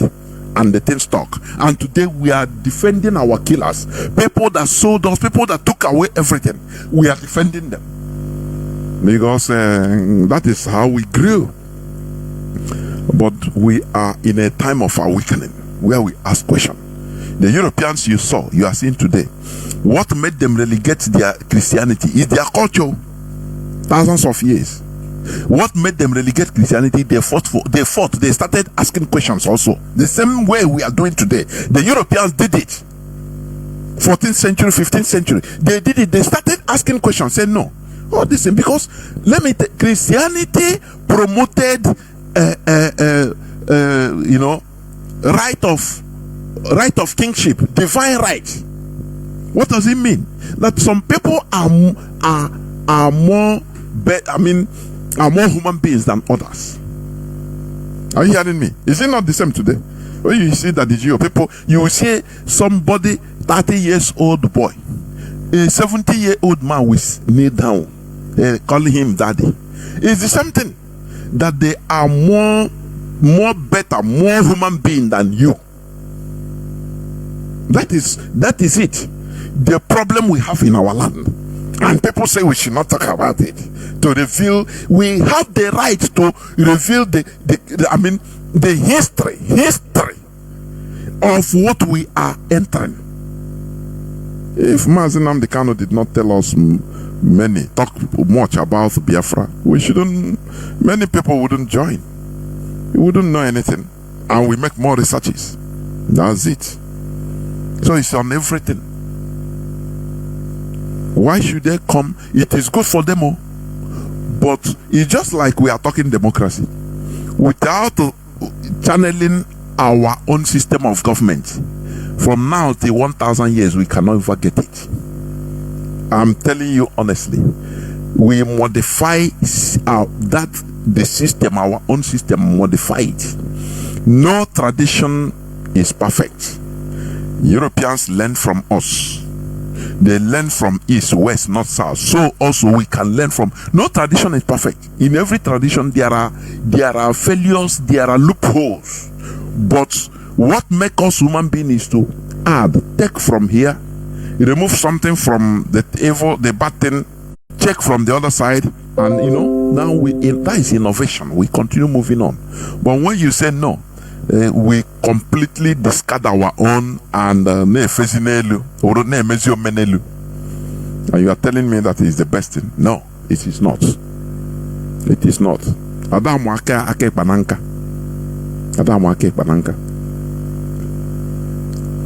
What is good for these people is their system. You can go. Don't you see Iraq? America tried to impose their democracies. You know what is going on today? Where is their democracy? Where is they will continue like that until their kingdom comes. The same thing they imported in Libya. They saw that this thing is a mistake. Because you cannot impose on people, on a set of people, your system. The condition, everything is different. Why should you impose things on them? The government, everything. On this, I will continue on this series of living continuous colonial legacy. I will talk about education and continue talking about government. All these things. That's why Mazi Nnamdi Kanu, when they ask him how is going, which system is Biafra going to take? In an interview, they ask him, American system, British system, French system. He said no, it will be a Biafra system. It will be a Biafra system. You understand? It will be our local system. We can decide when Biafra comes to, he said it's a nation state. We will be calling ourselves according to our tribes. It become official. A federated state. Through federalism. With our tribe. Igbo Biafra. Ejo Biafra. Ejo territory of Biafra land. Igbo territory of Biafra land. Urobo territory of Biafra land. People will govern themselves according to their system. You make laws go to Urobo, they make laws, their constitution will be in Urobo language, so that the woman that is selling akara will understand, because it's our language, it's their language. You don't need to deceive him using grammar. No, So that time you will understand that people you call illiterates, that they are more knowledgeable than most people that went to Harvard. Because you speak English. You go to school, you learn English. They make English language is compulsory. If you fail English language in WAEC, you retake it back. Or don't you see that it's a complete colonization?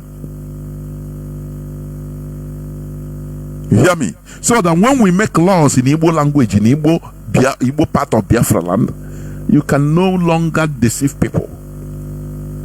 You can no longer deceive people.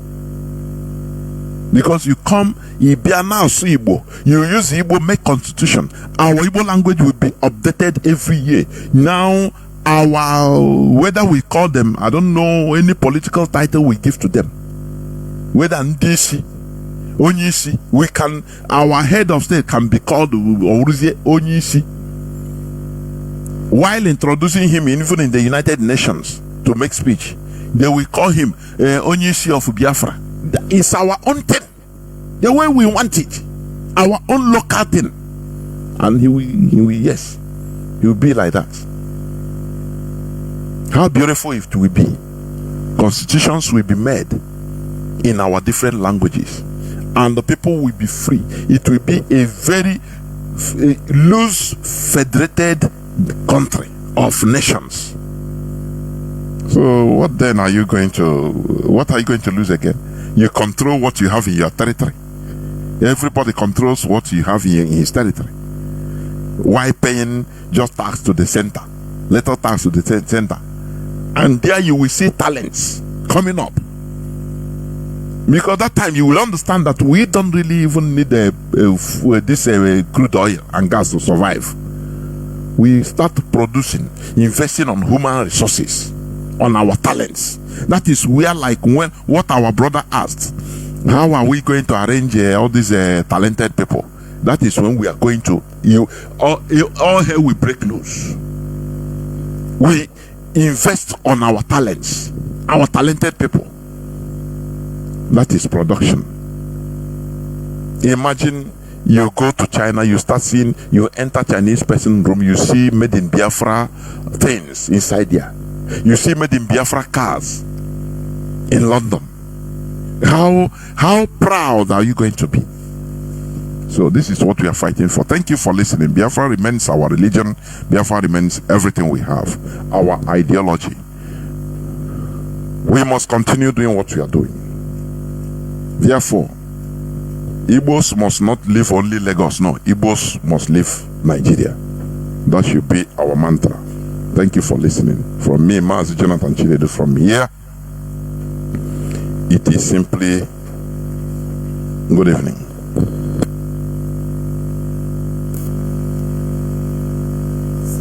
Biafra, Emeka Bonosi, Biafra Gaimara, Biafra Kanebozo Kamiri, Agaimara, Biafra Kanebozo Kamiri, Biafra Kanebozo Kamiri,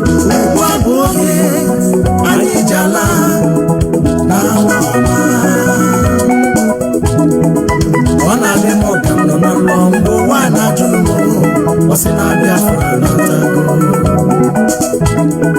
Chukwu kike Biama, Onyani Nonaka, Biamerani Emalama, Zombe, Uwaboke, Anijala, Nala Namo, Biafra Baloma, Ala Chukwu Gosiri, Ala Manamu, Ala Chukwu Gosiri, the rising sun. Mwembuka mpuruku wesi, nojiye matakiri. Owe yaka yenu, agafuwa yufu wetu ya. Makano onodu gadiro niwema. Hey! Sompe, lenda la dima.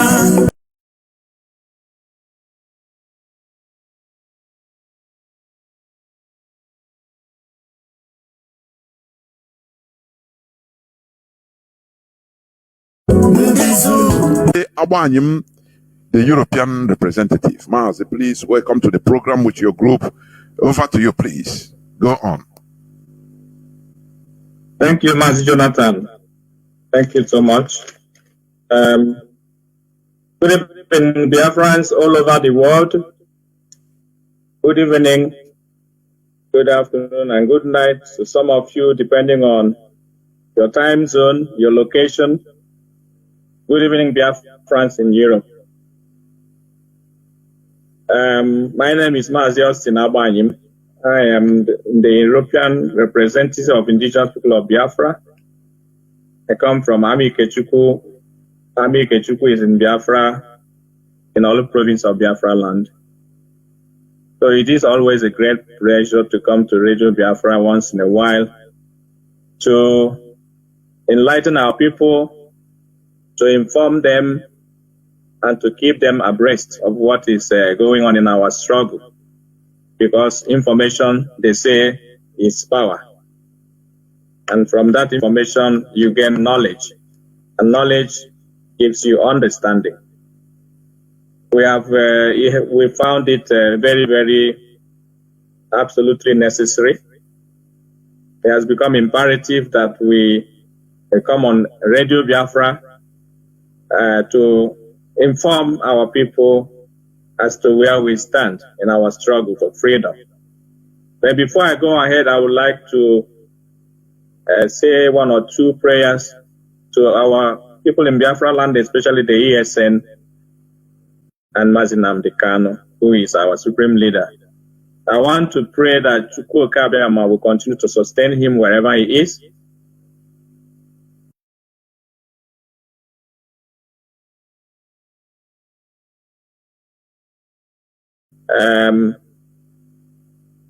He has committed no crime known to law. That is obvious before the court and before every person in that contraption called Nigeria. Mazi Kano is an innocent man, a prisoner of conscience. And because Chukwu Kadama is with him, those who are holding him have brought calamity upon themselves. Look at what is going on in the zoo since our leader was illegally abducted from Kenya, extraordinary rendition to Nigeria, and locked up in a solitary confinement at the DSS dungeon in Abuja. Nigeria will continue to see calamity. They will never know peace until the innocent Mazi Kano is released unconditionally and very soon. And those who have a hand in what happened to him, none of them shall live to see Biafra restored. That is what we stand for. Because you better go and ask those who have tried all their best, all their possible best to see if they can manage to collapse this struggle. But to their nightmare, it has become an impossible task. We have come to Radio Biafra to pray for ESN as well. ESN is our last line of defense. Our leader called them the finest of the finest army we have in this world, because they are fighting for ideology and not for money. Therefore, Chukwu Kadam will continue to sustain them, give them victory in every action they take to protect our land and people. Chukwu Abiyama will also continue to protect the leadership that he put in place. It is obvious that he has transferred that anointing that he gave to Mazi Kano to the present leadership. And that's why whatever we do prospers. That's why we have been indomitable. That's why we have been consistent and unperturbed in the pursuit for our freedom. We pray for Mazi Chinedu, who is the head of directorate, and those who are working closely to him, that Chukwu Abiyama will continue to shower them with more wisdom, knowledge, and understanding, but most important, to be their shield and fortress. In the name of Chukwu. I want to also go ahead to inform our people, or to remind our people, that Mazi Kano, from the onset, from the inception of this struggle, has made it clear that Radio Biafra is our only source of undiluted information. It's a place where we worship. But in recent days, since Mazi Nnamdi Kanu was abducted, many have abandoned this platform. And that is why some of them have fallen into the hands of the enemy. Because Radio Biafra is a hallowed platform. It is where you get knowledge. It is where you get understanding, and where you see the light. Because what you see everywhere now is darkness in that geological republic. Because the absence of light is where you see darkness. So those who have abandoned Radio Biafra are wallowing in ignorance, in darkness, and that is why some of them will tell you that they are confused. And that's why some of them will go out of their way to follow somebody who has never been a member of IPOB and who will never be a member of IPOB, and will suffer a hired agent from the zoo called Nigeria to come and disrupt what we are doing. A hired agent who came from the back door to see if he can gain access to the leadership of this struggle, that they may hijack it. But as God may have it, they have failed woefully, and they will continue to fail. We have come to tell Biafrans that Radio Biafra is the light. It is the light unto your feet and the lamp unto your path, according to Psalm 119, for those of you who are Christians. Psalm 119 says that. So if you miss Radio Biafra, you'll be wallowing in darkness. This is where we worship. So I want to use this medium to encourage our people. Those who are rushing to Facebook or YouTube to go and get their information, bear in mind that most of the channels where you go, what you hear there are the things that are bringing confusion to your head. Because those guys who are, there, some of them are there to make money, so they have to tell you what you want to hear. And by hearing, you become corrupt, you become confused. Come to Radio Biafra and get undiluted truth to help you understand and digest where we stand in this struggle and where we are heading to. Mazi Chinedu comes on Radio Biafra to give you information, undiluted information as to what is happening in Biafra land. Mazi Chinedu, the head of directorate, do come to Radio Biafra to make important announcements. Once in a while, Lola Uche Chikano, the wife of our leader, also comes on Radio Biafra to address Biafrans. And whenever she speaks the mind of her husband. If you believe and truly believe that you are a follower of Mazi Nnamdi Kanu, you do well to listen to these people. And as also we have come to this platform to speak, we are speaking the mind of the leader of this struggle. So therefore, we want Biafrans to be aware that there is fire on the mountain. The recent happenings in the struggle is self-explanatory. They have closed our account in Germany and turn around to point fingers on Chinedu and the rest of us. They closed the account in America, they turn around to point the fingers on us. But we all, those who are close to this leadership, those who are constantly listening to Radio Biafra, we know the truth. We know that the enemies have come to collapse this struggle by all means possible. First of all, they want to collapse our finances. That is one of the pillars of this struggle. That's why they are frustrating this leadership of funds, so that without funds we cannot run the struggle and everything will collapse. But we are always 7 steps ahead of them. They have also attacked the ESN, which is another pillar of this struggle. They claim that they are ESN themselves. They change their names all the time. They change their titles. They claim to be disciples of Nnamdi Kanu. After being a disciple, you become the prime minister or crime minister, trying to then overthrow the person you're supposed to be following. They made promises to Biafrans that Biafra will be restored in 150 days. Nobody's asking questions. That 150 days has come and gone. They also boasted that they have acquired fighter jets to destroy the zoo called Nigeria. Nobody's asking the question, where did you back the jet? They also boasted of having warship that is going to come and destroy Nigeria. The gullibles keep following sheepishly without asking questions.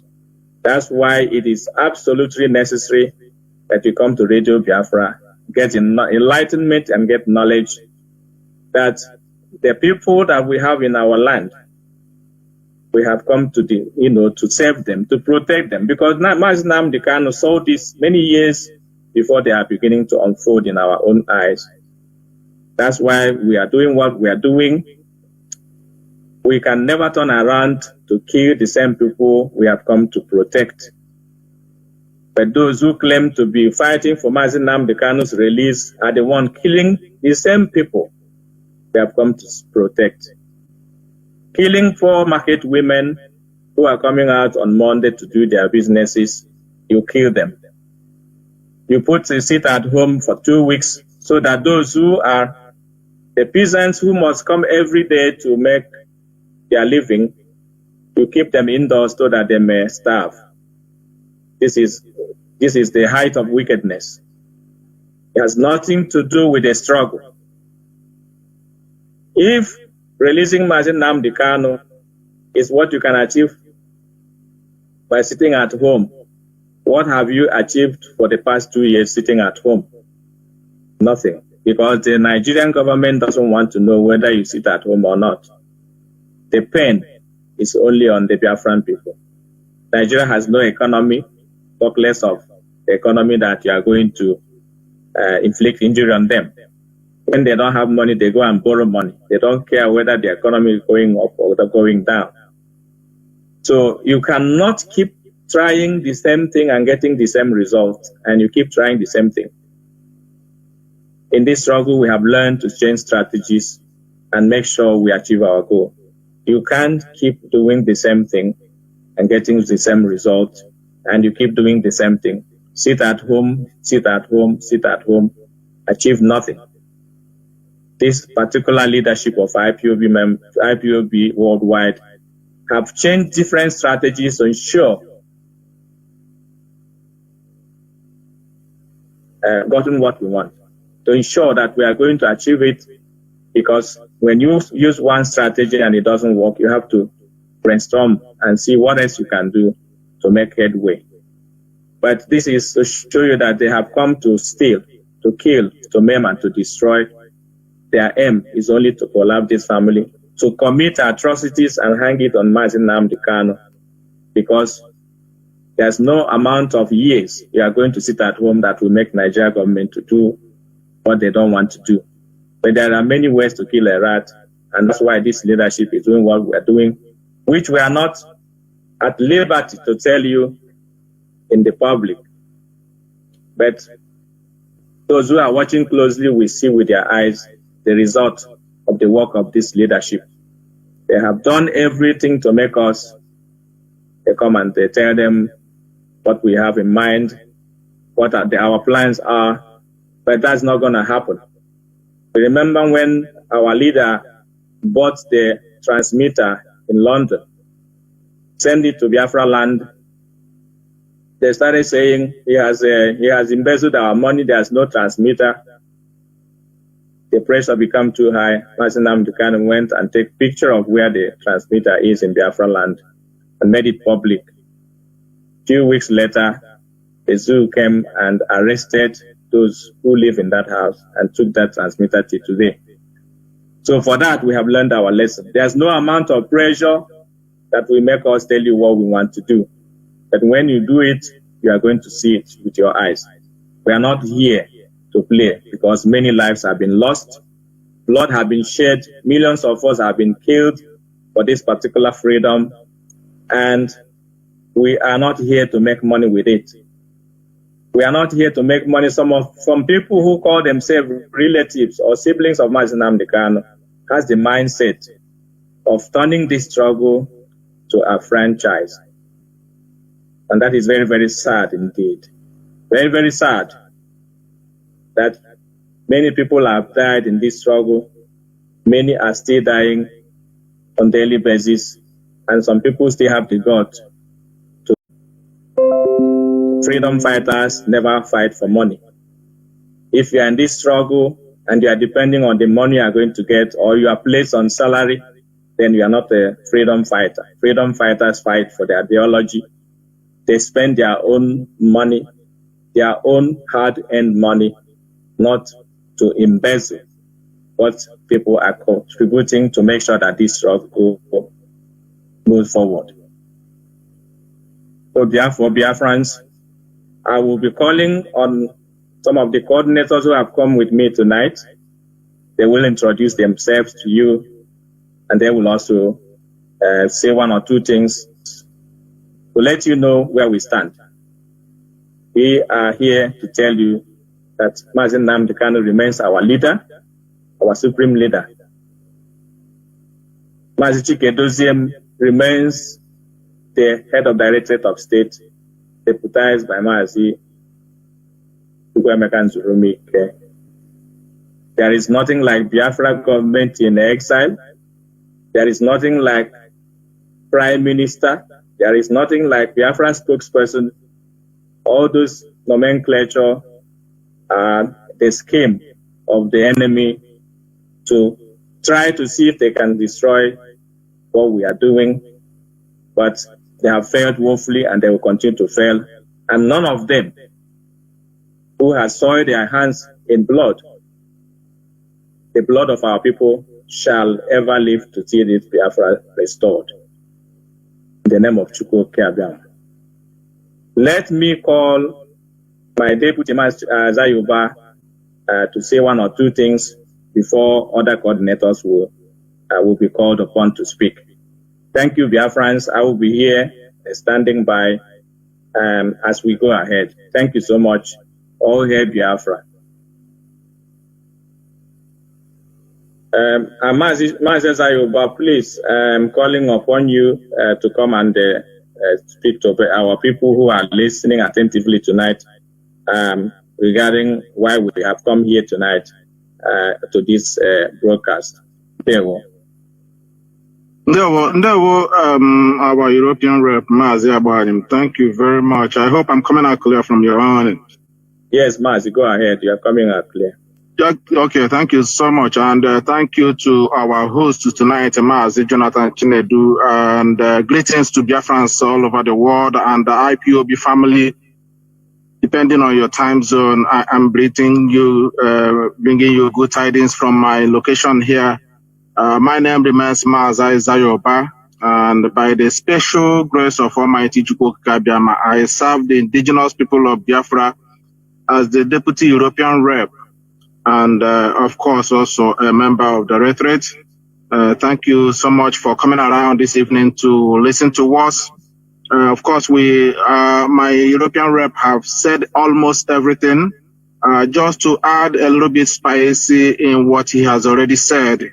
Of course, I will not hesitate to realize the head and the leader of this movement, known as Mazi Nnamdi Kanu, who is now in the DSS dungeon. He was kidnapped in Kenya and extraordinarily renditioned to Nigeria. He's a prisoner of conscience. The Nigerian competent court have decided and acquitted this man, and Nigeria, that claims to be a democratic country, never ever obey their own rule of law. When the law does not favor them, they intend to bend it, which is exactly what they're doing, aided and are supported by the British. Of course, British are the one doing what they are doing in Nigeria. Nigeria is not a free country. Nigeria is not independent. Nigeria is a contraption. It's a British farm. That's what I call it. British farm. They call it themselves, British call it themselves, a fantastically corrupt country. It wasn't me that said it. It wasn't IPOB. It is British Prime Minister, sitting Prime Minister at the time, David Cameron, called Nigeria a fantastically corrupt country. And at the same time, President of the United States at the time also called Nigeria a shithole. And Nigeria have exhibited all this name in higher places. Of course, we know that Nigeria is a shithole. We are here tonight to reinstate and to reaffirm our solidarity with our leader, Mazi Nnamdi Kanu. Regardless where they had him, regardless where they are keeping him illegally, after the competent court of Nigeria have decided and acquitted him, we are solid behind him, standing shoulder to shoulder with him in this Biafra restoration quest or project, if you like. We are not going to back down. We are not going to retreat. We are not going to surrender. We are here to let our people know that every structure that is established by Mazi Nnamdi Kanu, the leader of this great movement, is still intact and in place. And that's why you are seeing some members of national coordinators across Europe are going to come out this week to be addressing you. It has started today. And few of them are going to talk after a few minutes. Of course, you know that this will continue because they are coming in badge by badge. We can't have all the national coordinators to speak tonight. So this set of group will speak tonight, and so the other set will come out tomorrow, and the next according to the program.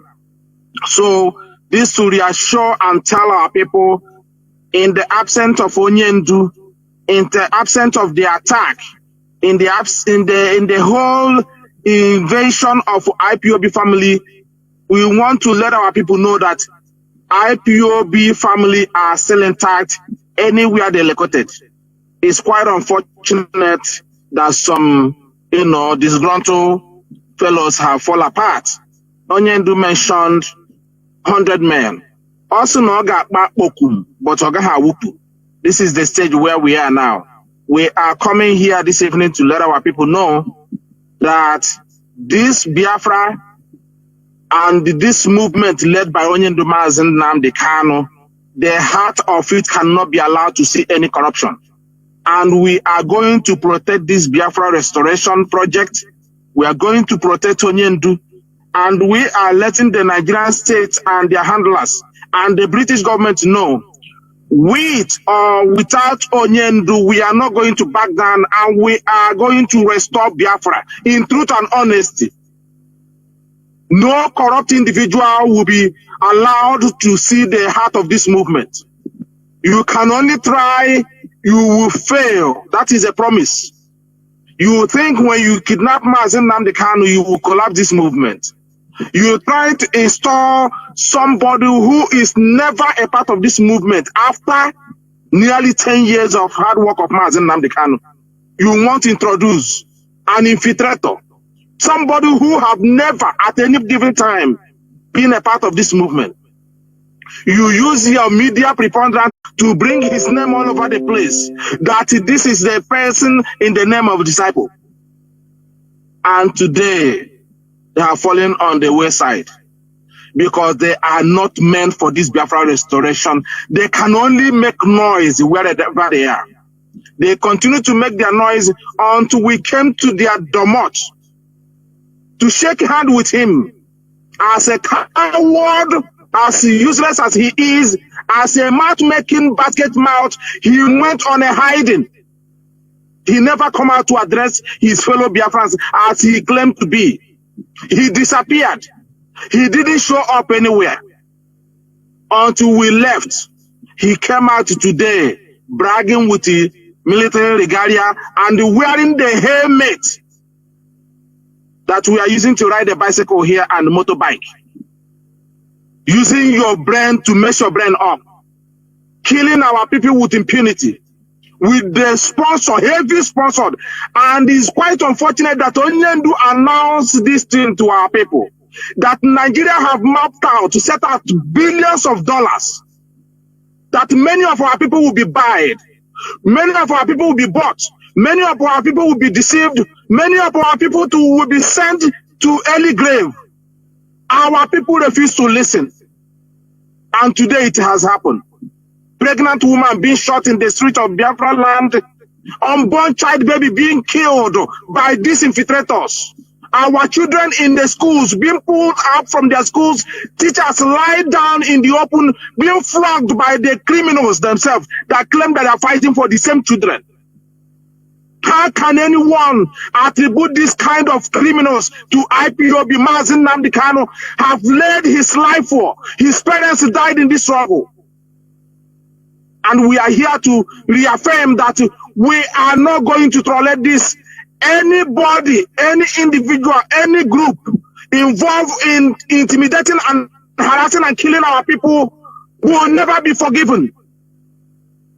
We can never forgive them.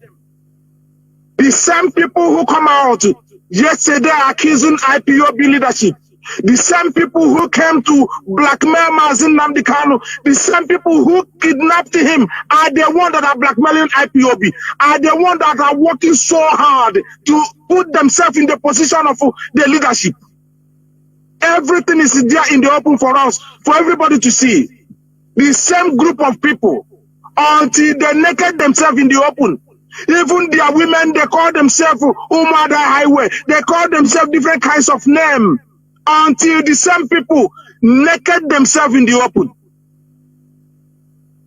Their gangling leader have no shame. He took the nakedness of our woman, an Igbo woman, and posted it on the internet. This is something that our people don't know. He claimed to be fighting for Biafra. And he took the nakedness of a mother that has children, that has a husband, and put the picture of the nakedness of our mother in the open. And killed a pregnant woman with unborn baby on the street of Biafra land. They want to use him to hijack the movement. Him and his group, and they claim the so-called, he called himself Special Counsel. They plan them in layers. These infiltrators and criminals are being put in layers. In layers. You deal with this one, another set will come out. You deal with this one, another set will come out. We will continue also to deal with them until the fizzle away Biafra restored Mazi Nnamdi Kanu released. We are not going to get tired. But Chinedu told us to prepare. A day like this will come. And if he wants them, it will take them 150 years to take down this structure of IPOB. It doesn't matter how many we are. The freeware we are, the resolute and fierce we are becoming. We are not going to let our people to be intimidated again. We are not going to be a sacrificial lamb. We are not going to allow Igbo land. We are not going to allow coastal region of Biafra land to be a sacrificial lamb for Nigerian states. British for 110 years now. British has contributed nothing to the development of Nigeria till today. And we are using this opportunity to let our people know there is a wave of revolution going around in Africa now. Every Biafran youth must stand up. We have called off the sit at home. They want to demonize the sit at home. And this is why we started shouting to our people, if you don't follow the instruction of the leadership, this is what will become of you. In every organization, there is a structure and there is a leader in that organization. If you start going against the structure, then everything will become messy. And this is what we have warned our people. You don't go and begin to believe somebody who is not a part of the movement. That means if you have fallen this low, that means the need of us fight restoration. Because we don't want to restore Biafra that will restore tomorrow. And after we have gone, which Chinedu have said, this time we are here, there will be no one like us. After we have gone, you will wish we live forever. We don't want to leave Biafra restored and you will hand it back to the criminals and to the Westerners that have rendered the Biafra land asunder. No infrastructure, no development, no road, no water, no electricity, no school, no security. They want to make our land a desolate area. They want to make our land uncomfortable for our youth, so they will be running out every blessed day. Come down here in Europe and see thousands of Biafran youth running away from Nigeria because they've been hunted down. This is what Nigeria state, this is what the British want. Make Biafra land ungovernable so that the youth will run away. So they will use our land and do as they wish. And that is the reason why they employ this criminal that based in Finland, that is actually decided to wage war at his own doorstep. Nobody, no sane man, no reasonable person will declare a war in his own house. It doesn't happen. You go outside and declare the war and save your house. You don't bring war to your own inside house. It doesn't happen anywhere. This is the reason why they employ this criminal, this small boy that pays in Finland. If the hand of government are not into what he's doing, all the call that we have made to the Finnish government, the investigation they have run on him, and they have confirmed that this guy is a criminal, they decided to lay low because Nigerian government is using them. Also have paid the Finnish government to protect this criminal to continue his killings in our own land. Not in Nigerian states, not to the Nigerian police and military, but to our own land.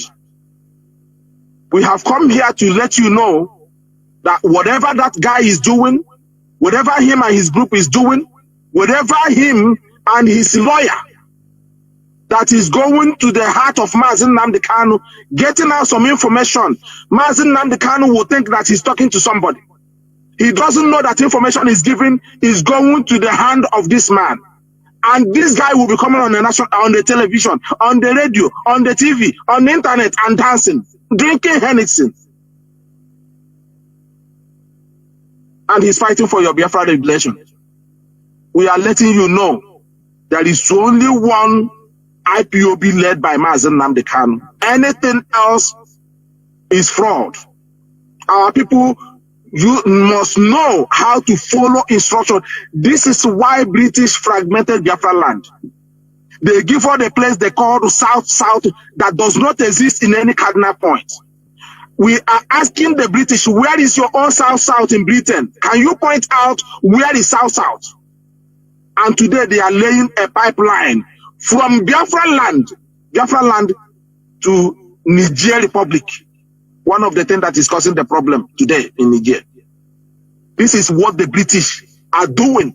Laying a pipeline illegally without the consultation. Before you lay a pipeline here, anywhere in Europe, you will consult the entire community. It will be debated by the people themselves that the pipeline will be laid through this community.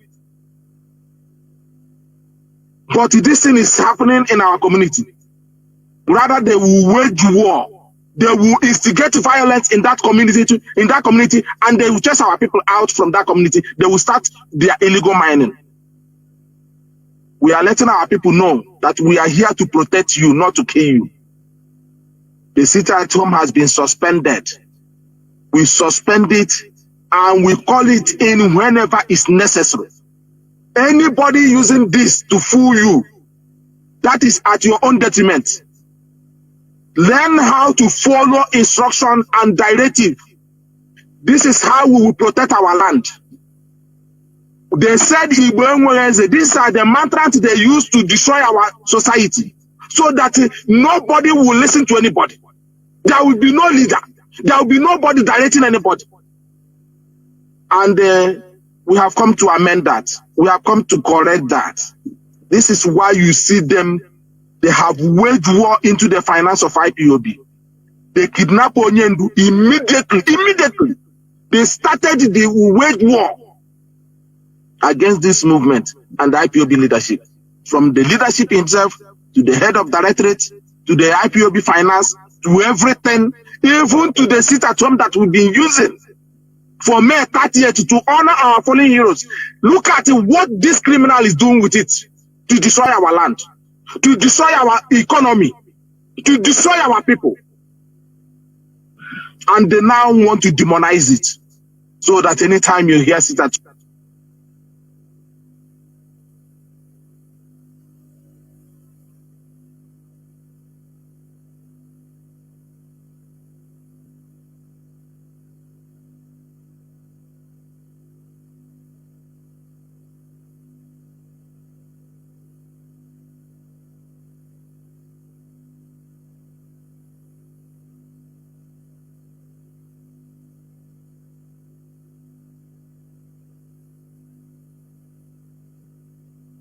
Mazi, are you still there? It seems that we have lost you.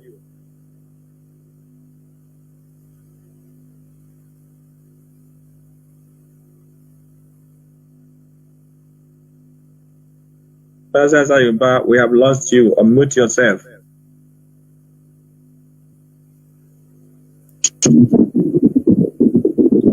Yes, Mazi. Okay, let me just summarize, please, if you can hear me. Yes, let me summarize just in just 50 seconds, please. This information that is coming to me now is about our community called Ezike in Enugu. There is a plan, a grand plan, that Fulanis are coming to attack that community.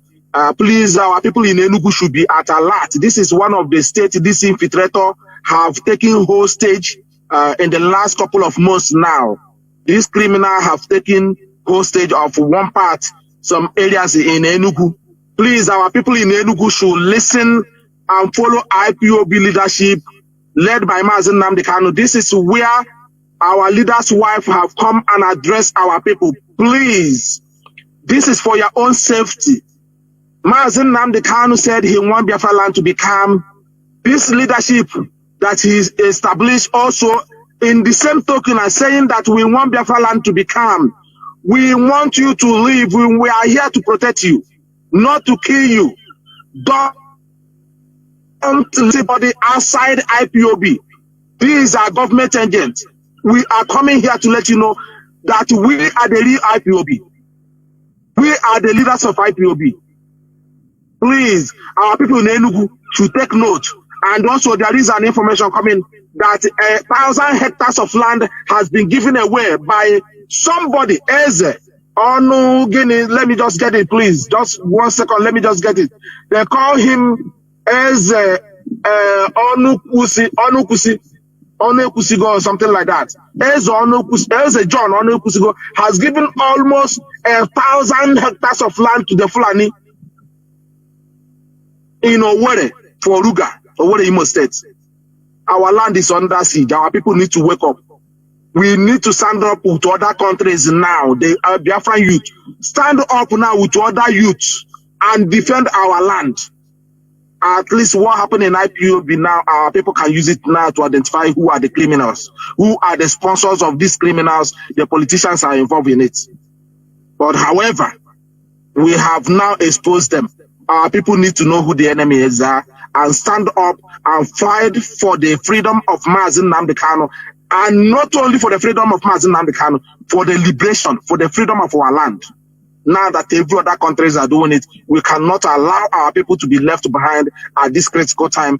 This is why the European IPOB national coordinators, led by Mazi Nnamdi, under the leadership of DOS, are here now to reassure our people that we are solidly behind our leader and we are standing shoulder to shoulder with him in protection of our land. Thank you very much for listening to us. Mazi, I'm giving you back the microphone, and good evening from Yandeo. Mazi, thank you for your excellent rendition. And like I already said at the opening speech, our people will do well to listen to us tonight, because many, many more information is coming to educate them, to enlighten them, and to make them fit and ready for what is coming. Mazi, thank you so much, my deputy. Let me call on Mazi Nnamdi Onwumer, our coordinator in Austria. Mazi Nnamdi Onwumer, please come up and address Biafrans. Ndewo Mazi Abanyim. Ndewo Mazi Jonathan Chinedu for inviting us today broadcast. Greetings to Biafrans all over the world. Greetings to IPOB Austria. My greetings to our leader Mazi Nnamdi Kanu. And also my greetings to our DOS. My name is Nnamdi Kingsley Onwumer. I serve indigenous people of Biafra as a IPOB Austria National Coordinator. We are here today, this evening, to inform Biafrans all over the world that we Biafrans in Austria and in that we are still stand strong behind our leader Mazi Nnamdi Kanu and the leadership which he put on the ground, Doctorate of State, the leadership of the IPOB. We stand strong behind them, and our leadership, Mazi Edoziem. We have faced so many things since our leader was renditioned from Kenya to zoo called Nigeria. We have fought many battles because we know from day one that such a thing will happen the moment they rendition our leader. Because we have seen this thing before 2015, when our leader was kidnapped, was arrested in Lagos. We know what happened. And we know the moment they hold our leader, they will come again with the same strategy they use. So I want to inform Biafrans all over the world, especially Biafrans in Austria, that IPOB in Austria, that we are still strong and maintaining the structure of our leader, which he keep on the ground. We are not shaking. We are committed and focused. Though during the COVID-19, we have some people that joined our struggle. When our leader was renditioned, so many things happened, and those ones they fall by the side. But the main committed ones, from day one, we are not shaking. We are still stand in the movement of Biafran restoration. IPOB Austria,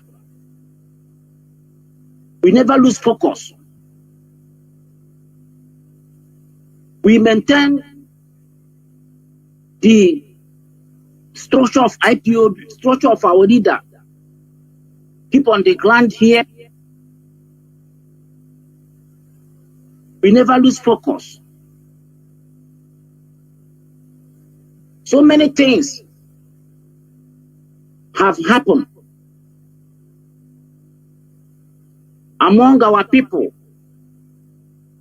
in all over the world, in different families. But I want to inform Biafrans that those people that fall by the side, they are not made for this struggle. They are not made for this struggle. Those committed ones, those that are called by Chukwuokike Abiyama for the station of Biafra, they are still committed, strong. We never lose focus. Our leader opened our radio. We know the reason. Because information is the power. We live in a Western world. We understand the importance of information. We never have such a thing in our land before. We never have a place that Biafrans can come together and gather to hear the gospel of Biafra, to speak about things that are concerning us. And that is the reason why our leader opened the radio. And that is where we get information concerning Biafran struggle, concerning whatever that is happening. That is where we get every information. And in IPOB Austria, we understand this key point that is very, very important. We listen to Radio Biafra, no matter what happened, because that is where we get that is where we get authentic information about what is going on in this struggle. Because the moment they rendition our leader, the Zoo Nigerian bring a lot of money, pump money outside to spread a lot of fake information, bring a lot of people outside social media to confusing people so that people will lose focus. But we understand the importance of Radio Biafra because this is something we call our own. That is where we get the information. And that is why we never lose focus. And that is why we committed. Because that is where all the whole information, both to leadership of this struggle, whatever we need to know going on at any time, you can get it on Radio Biafra. But our leader's wife, that is where she gave her own information. She didn't go to any other radio. It's on Radio Biafra. But so many of our people neglect this radio, trying to find out so many information from social media, and that is why many of them are confused.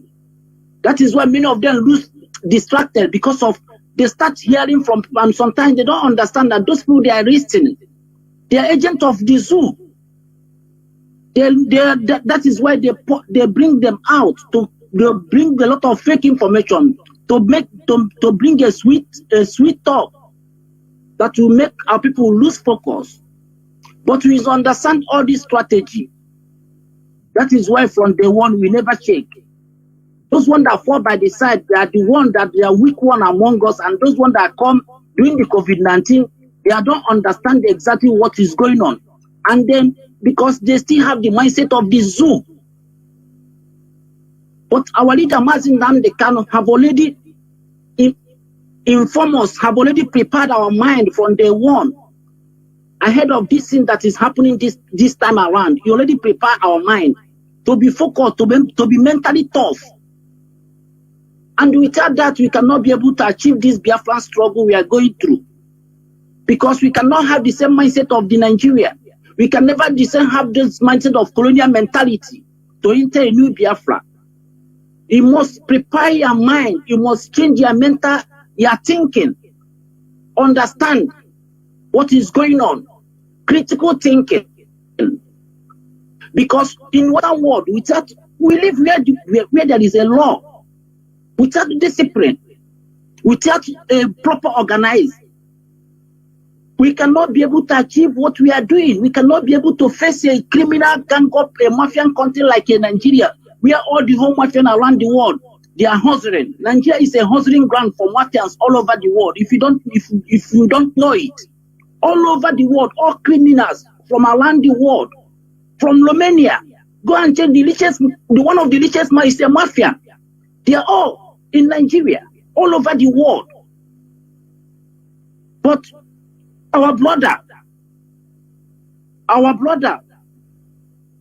Mazi Osnabanyim, try very hard to organize IPOB, to put IPOB Europe in focus since all this thing is going on. And we never lose any focus. We are committed. Look, the moment they hijack our leader, they kidnap our leader, they focus on our account to destroy IPOB account. They use our head of our finance department, but they couldn't make it. They think maybe when they hold the account, when they deny IPOB that give the fund, already prepare ahead of them before this. We already prepare ahead. They cannot do anything to stop this struggle, because most people that come out for this struggle, we already determine. We know the pains. We know the pains of our people. We have experienced the pains of our people. We already understand what is going on in our land, no matter we are in outside. Because the reason why most of us go outside is not because it's because of the pain, the what we see now, because they have already make our living outside. We are not happy living outside because they say that no place is better than home. But when you look at our home, it's not comfortable to live because they intentionally did it, and British are involved. They are involved in all this thing going on. For example, many people have already understand during this end SARS that British are part of the people that sponsoring SARS, paying for SARS, for organ trafficking. And mostly where this thing is happening is in Biafra land. They kill our youth, they harvest their organ. They do a lot of things that women cannot even imagine in our land. They chase all our youth outside, away, make the land uncomfortable for them, so that they can be able to. Because look, in every group of people around the world, the most important people they protect is their women. The moment they destroy their women, they already destroy that lace. Their women is very, very important. That is why they chase all our men now. Most of our men are outside, full outside. Go to Spain, go to Italy, go to all over Europe, go to Asia. It's not okay. It's not normal. We travel outside, yes, but it's not normal. We live all our okay. Those are women. Many of them are there. Fulani are letting most of them impregnating them. Make life uncomfortable for our men. Seize all the economy, so that they can even use the money to get so many of them, impregnate them. This is part of their strategy. Or Biafrans, I want to assure you today that IPOB leadership, leading by Mazi Edosiem, is committed to make sure that our leader come out. And we IPOB all over the world, most IPOB also, I stand behind him that make sure that our leader will surely come out in not distant time.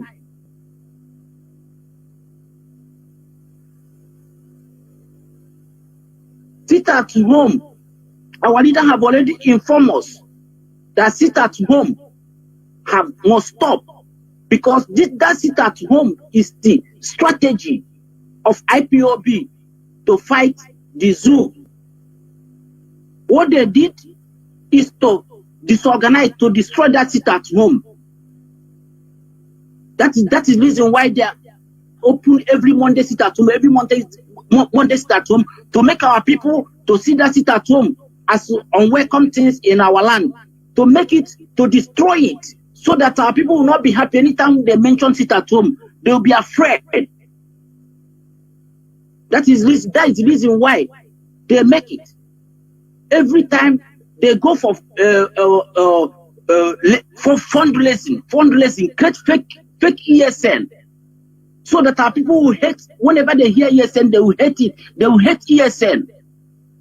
But ESN purposely established our leader to protect our land, protect our mothers in the farm. But the moment they rendition our leader, they hold our leader, all those strategic points, they focus on that to destroy it.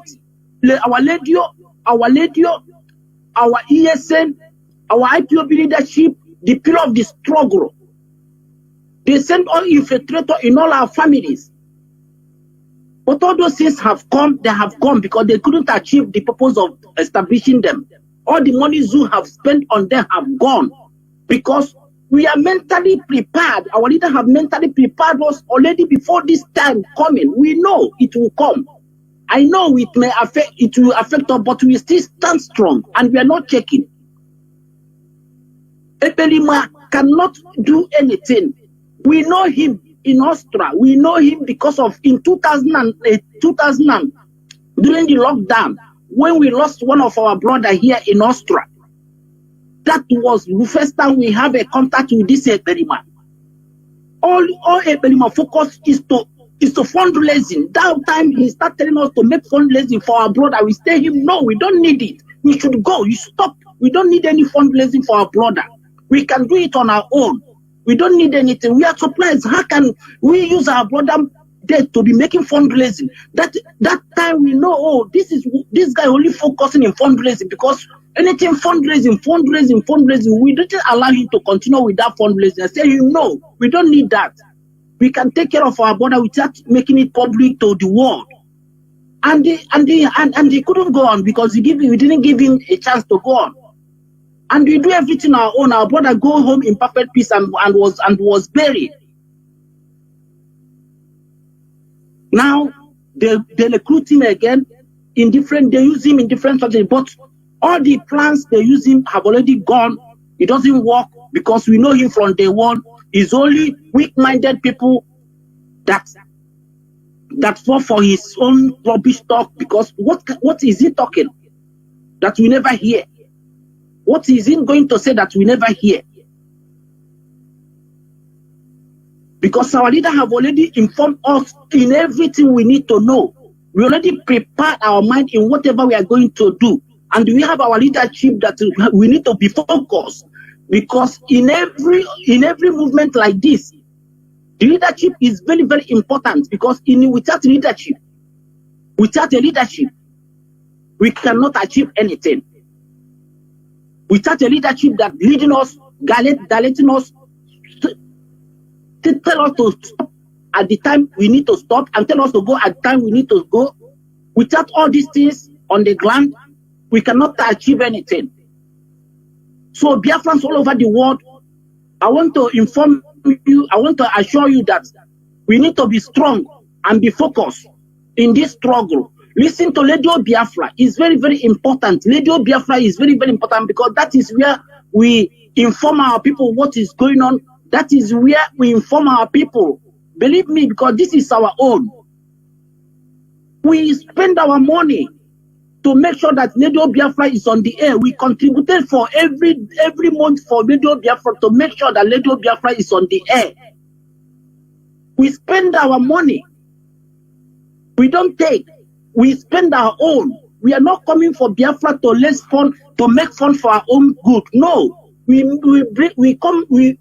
are making fund. We are giving our own money to make sure that Biafran struggle is going on and the Radio Biafra is on the air because the information is very, very important. So Biafrans, listen to our IPOB leader and listen to our Radio Biafra. Is very, very important. I will stop here for now so that I give other Biafrans a chance to speak. Jonathan, thank you, Mazi Abanyim. for this opportunity you give me. I'll stand by for any other announcement. Thank you. And then, thank you for the eloquent rendition. Like I said, our people are going to be glad that they're listening to this broadcast tonight, because it is one of a kind. Without wasting much of our time, I will be calling the next person on the line, which is Chief Knight Nwokoro. Chief Knight Nwokoro is our coordinator in the United Kingdom. Please come and take the floor and make it snappy. Thank you so much. Thank you very much, my able leader, Onishi Mazi Abanim. Thank you, Mazi Chinedu Jonathan, for your continuing wonderful work of information, dissemination, education, and enlightenment on Radio Biafra. A very good evening from here, the heartland of the United Kingdom. I bring each and every one of us heavenly greetings. I say good evening, good afternoon, good morning, depending on your time zone, wherever you're listening from. Ezigbo ụmụ Chineke, faithful Biafrans, friends of Biafra who listen to Radio Biafra, and lovers of freedom all over the world. My names are Ikechukwu Nice Nwokoro. I hail from Onitsha Ezinihite, Wara province in Biafra land, serving the wonderful people of Biafra as the national coordinator in the United Kingdom. It's an honor and privilege to be here tonight at this momentous occasion to address certain silent points. I must acknowledge those who spoke before me. Mazi from us, our Deputy European Rep, Mazi Azaya Oba from Republic of Ireland, for the wonderful insight they've already shown. I'll try to not to repeat what they have said, and I also try to focus on development in the United Kingdom. Before then, I'll join in heavenly supplication to Chukwuka Abiyama for our amiable leader, Onyendu Mazi Nnamdi Kanu, his family, his wife and children especially. I pray for angelic protection and divine provisions in this end time of tribulations and temptation. I also join in prayer petitions to our gallant men and women of the ESN, and for all Biafrans, especially those who are in Biafra land, suffering from economic, political, and other forms of hardship imposed by the wicked Janjaweed regime in the Zoological Republic called Nigeria. My sincerest appreciation goes to my UK family, my cabinet, my able deputy, national officers, regional coordinators, zonal coordinators, heads of our national working teams, principal officers, and the entire UK family for continued unalloyed support and cooperation. Appreciate you and I love you all. Please do not relent.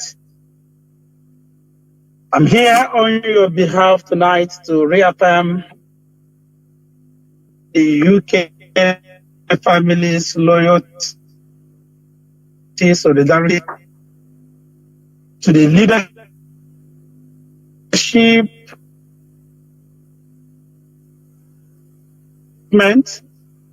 our leaders under the able leadership of HOD Mazi Chinedu and all through the hierarchy of IPOB worldwide. including my own boss, Mazi. We do not recognize any impostor parading as Biafra spokesperson. As said earlier on, there is nothing like Biafra government in SI.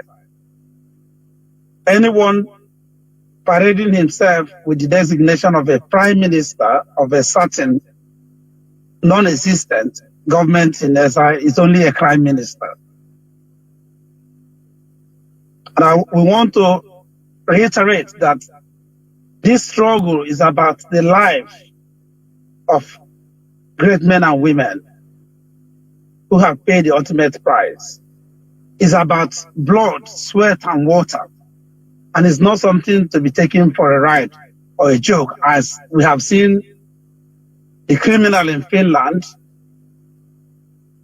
playing with our sovereignty, playing with our dignity, making caricature on social media with what this struggle stands for. And we say enough is enough. That joke must come to an end.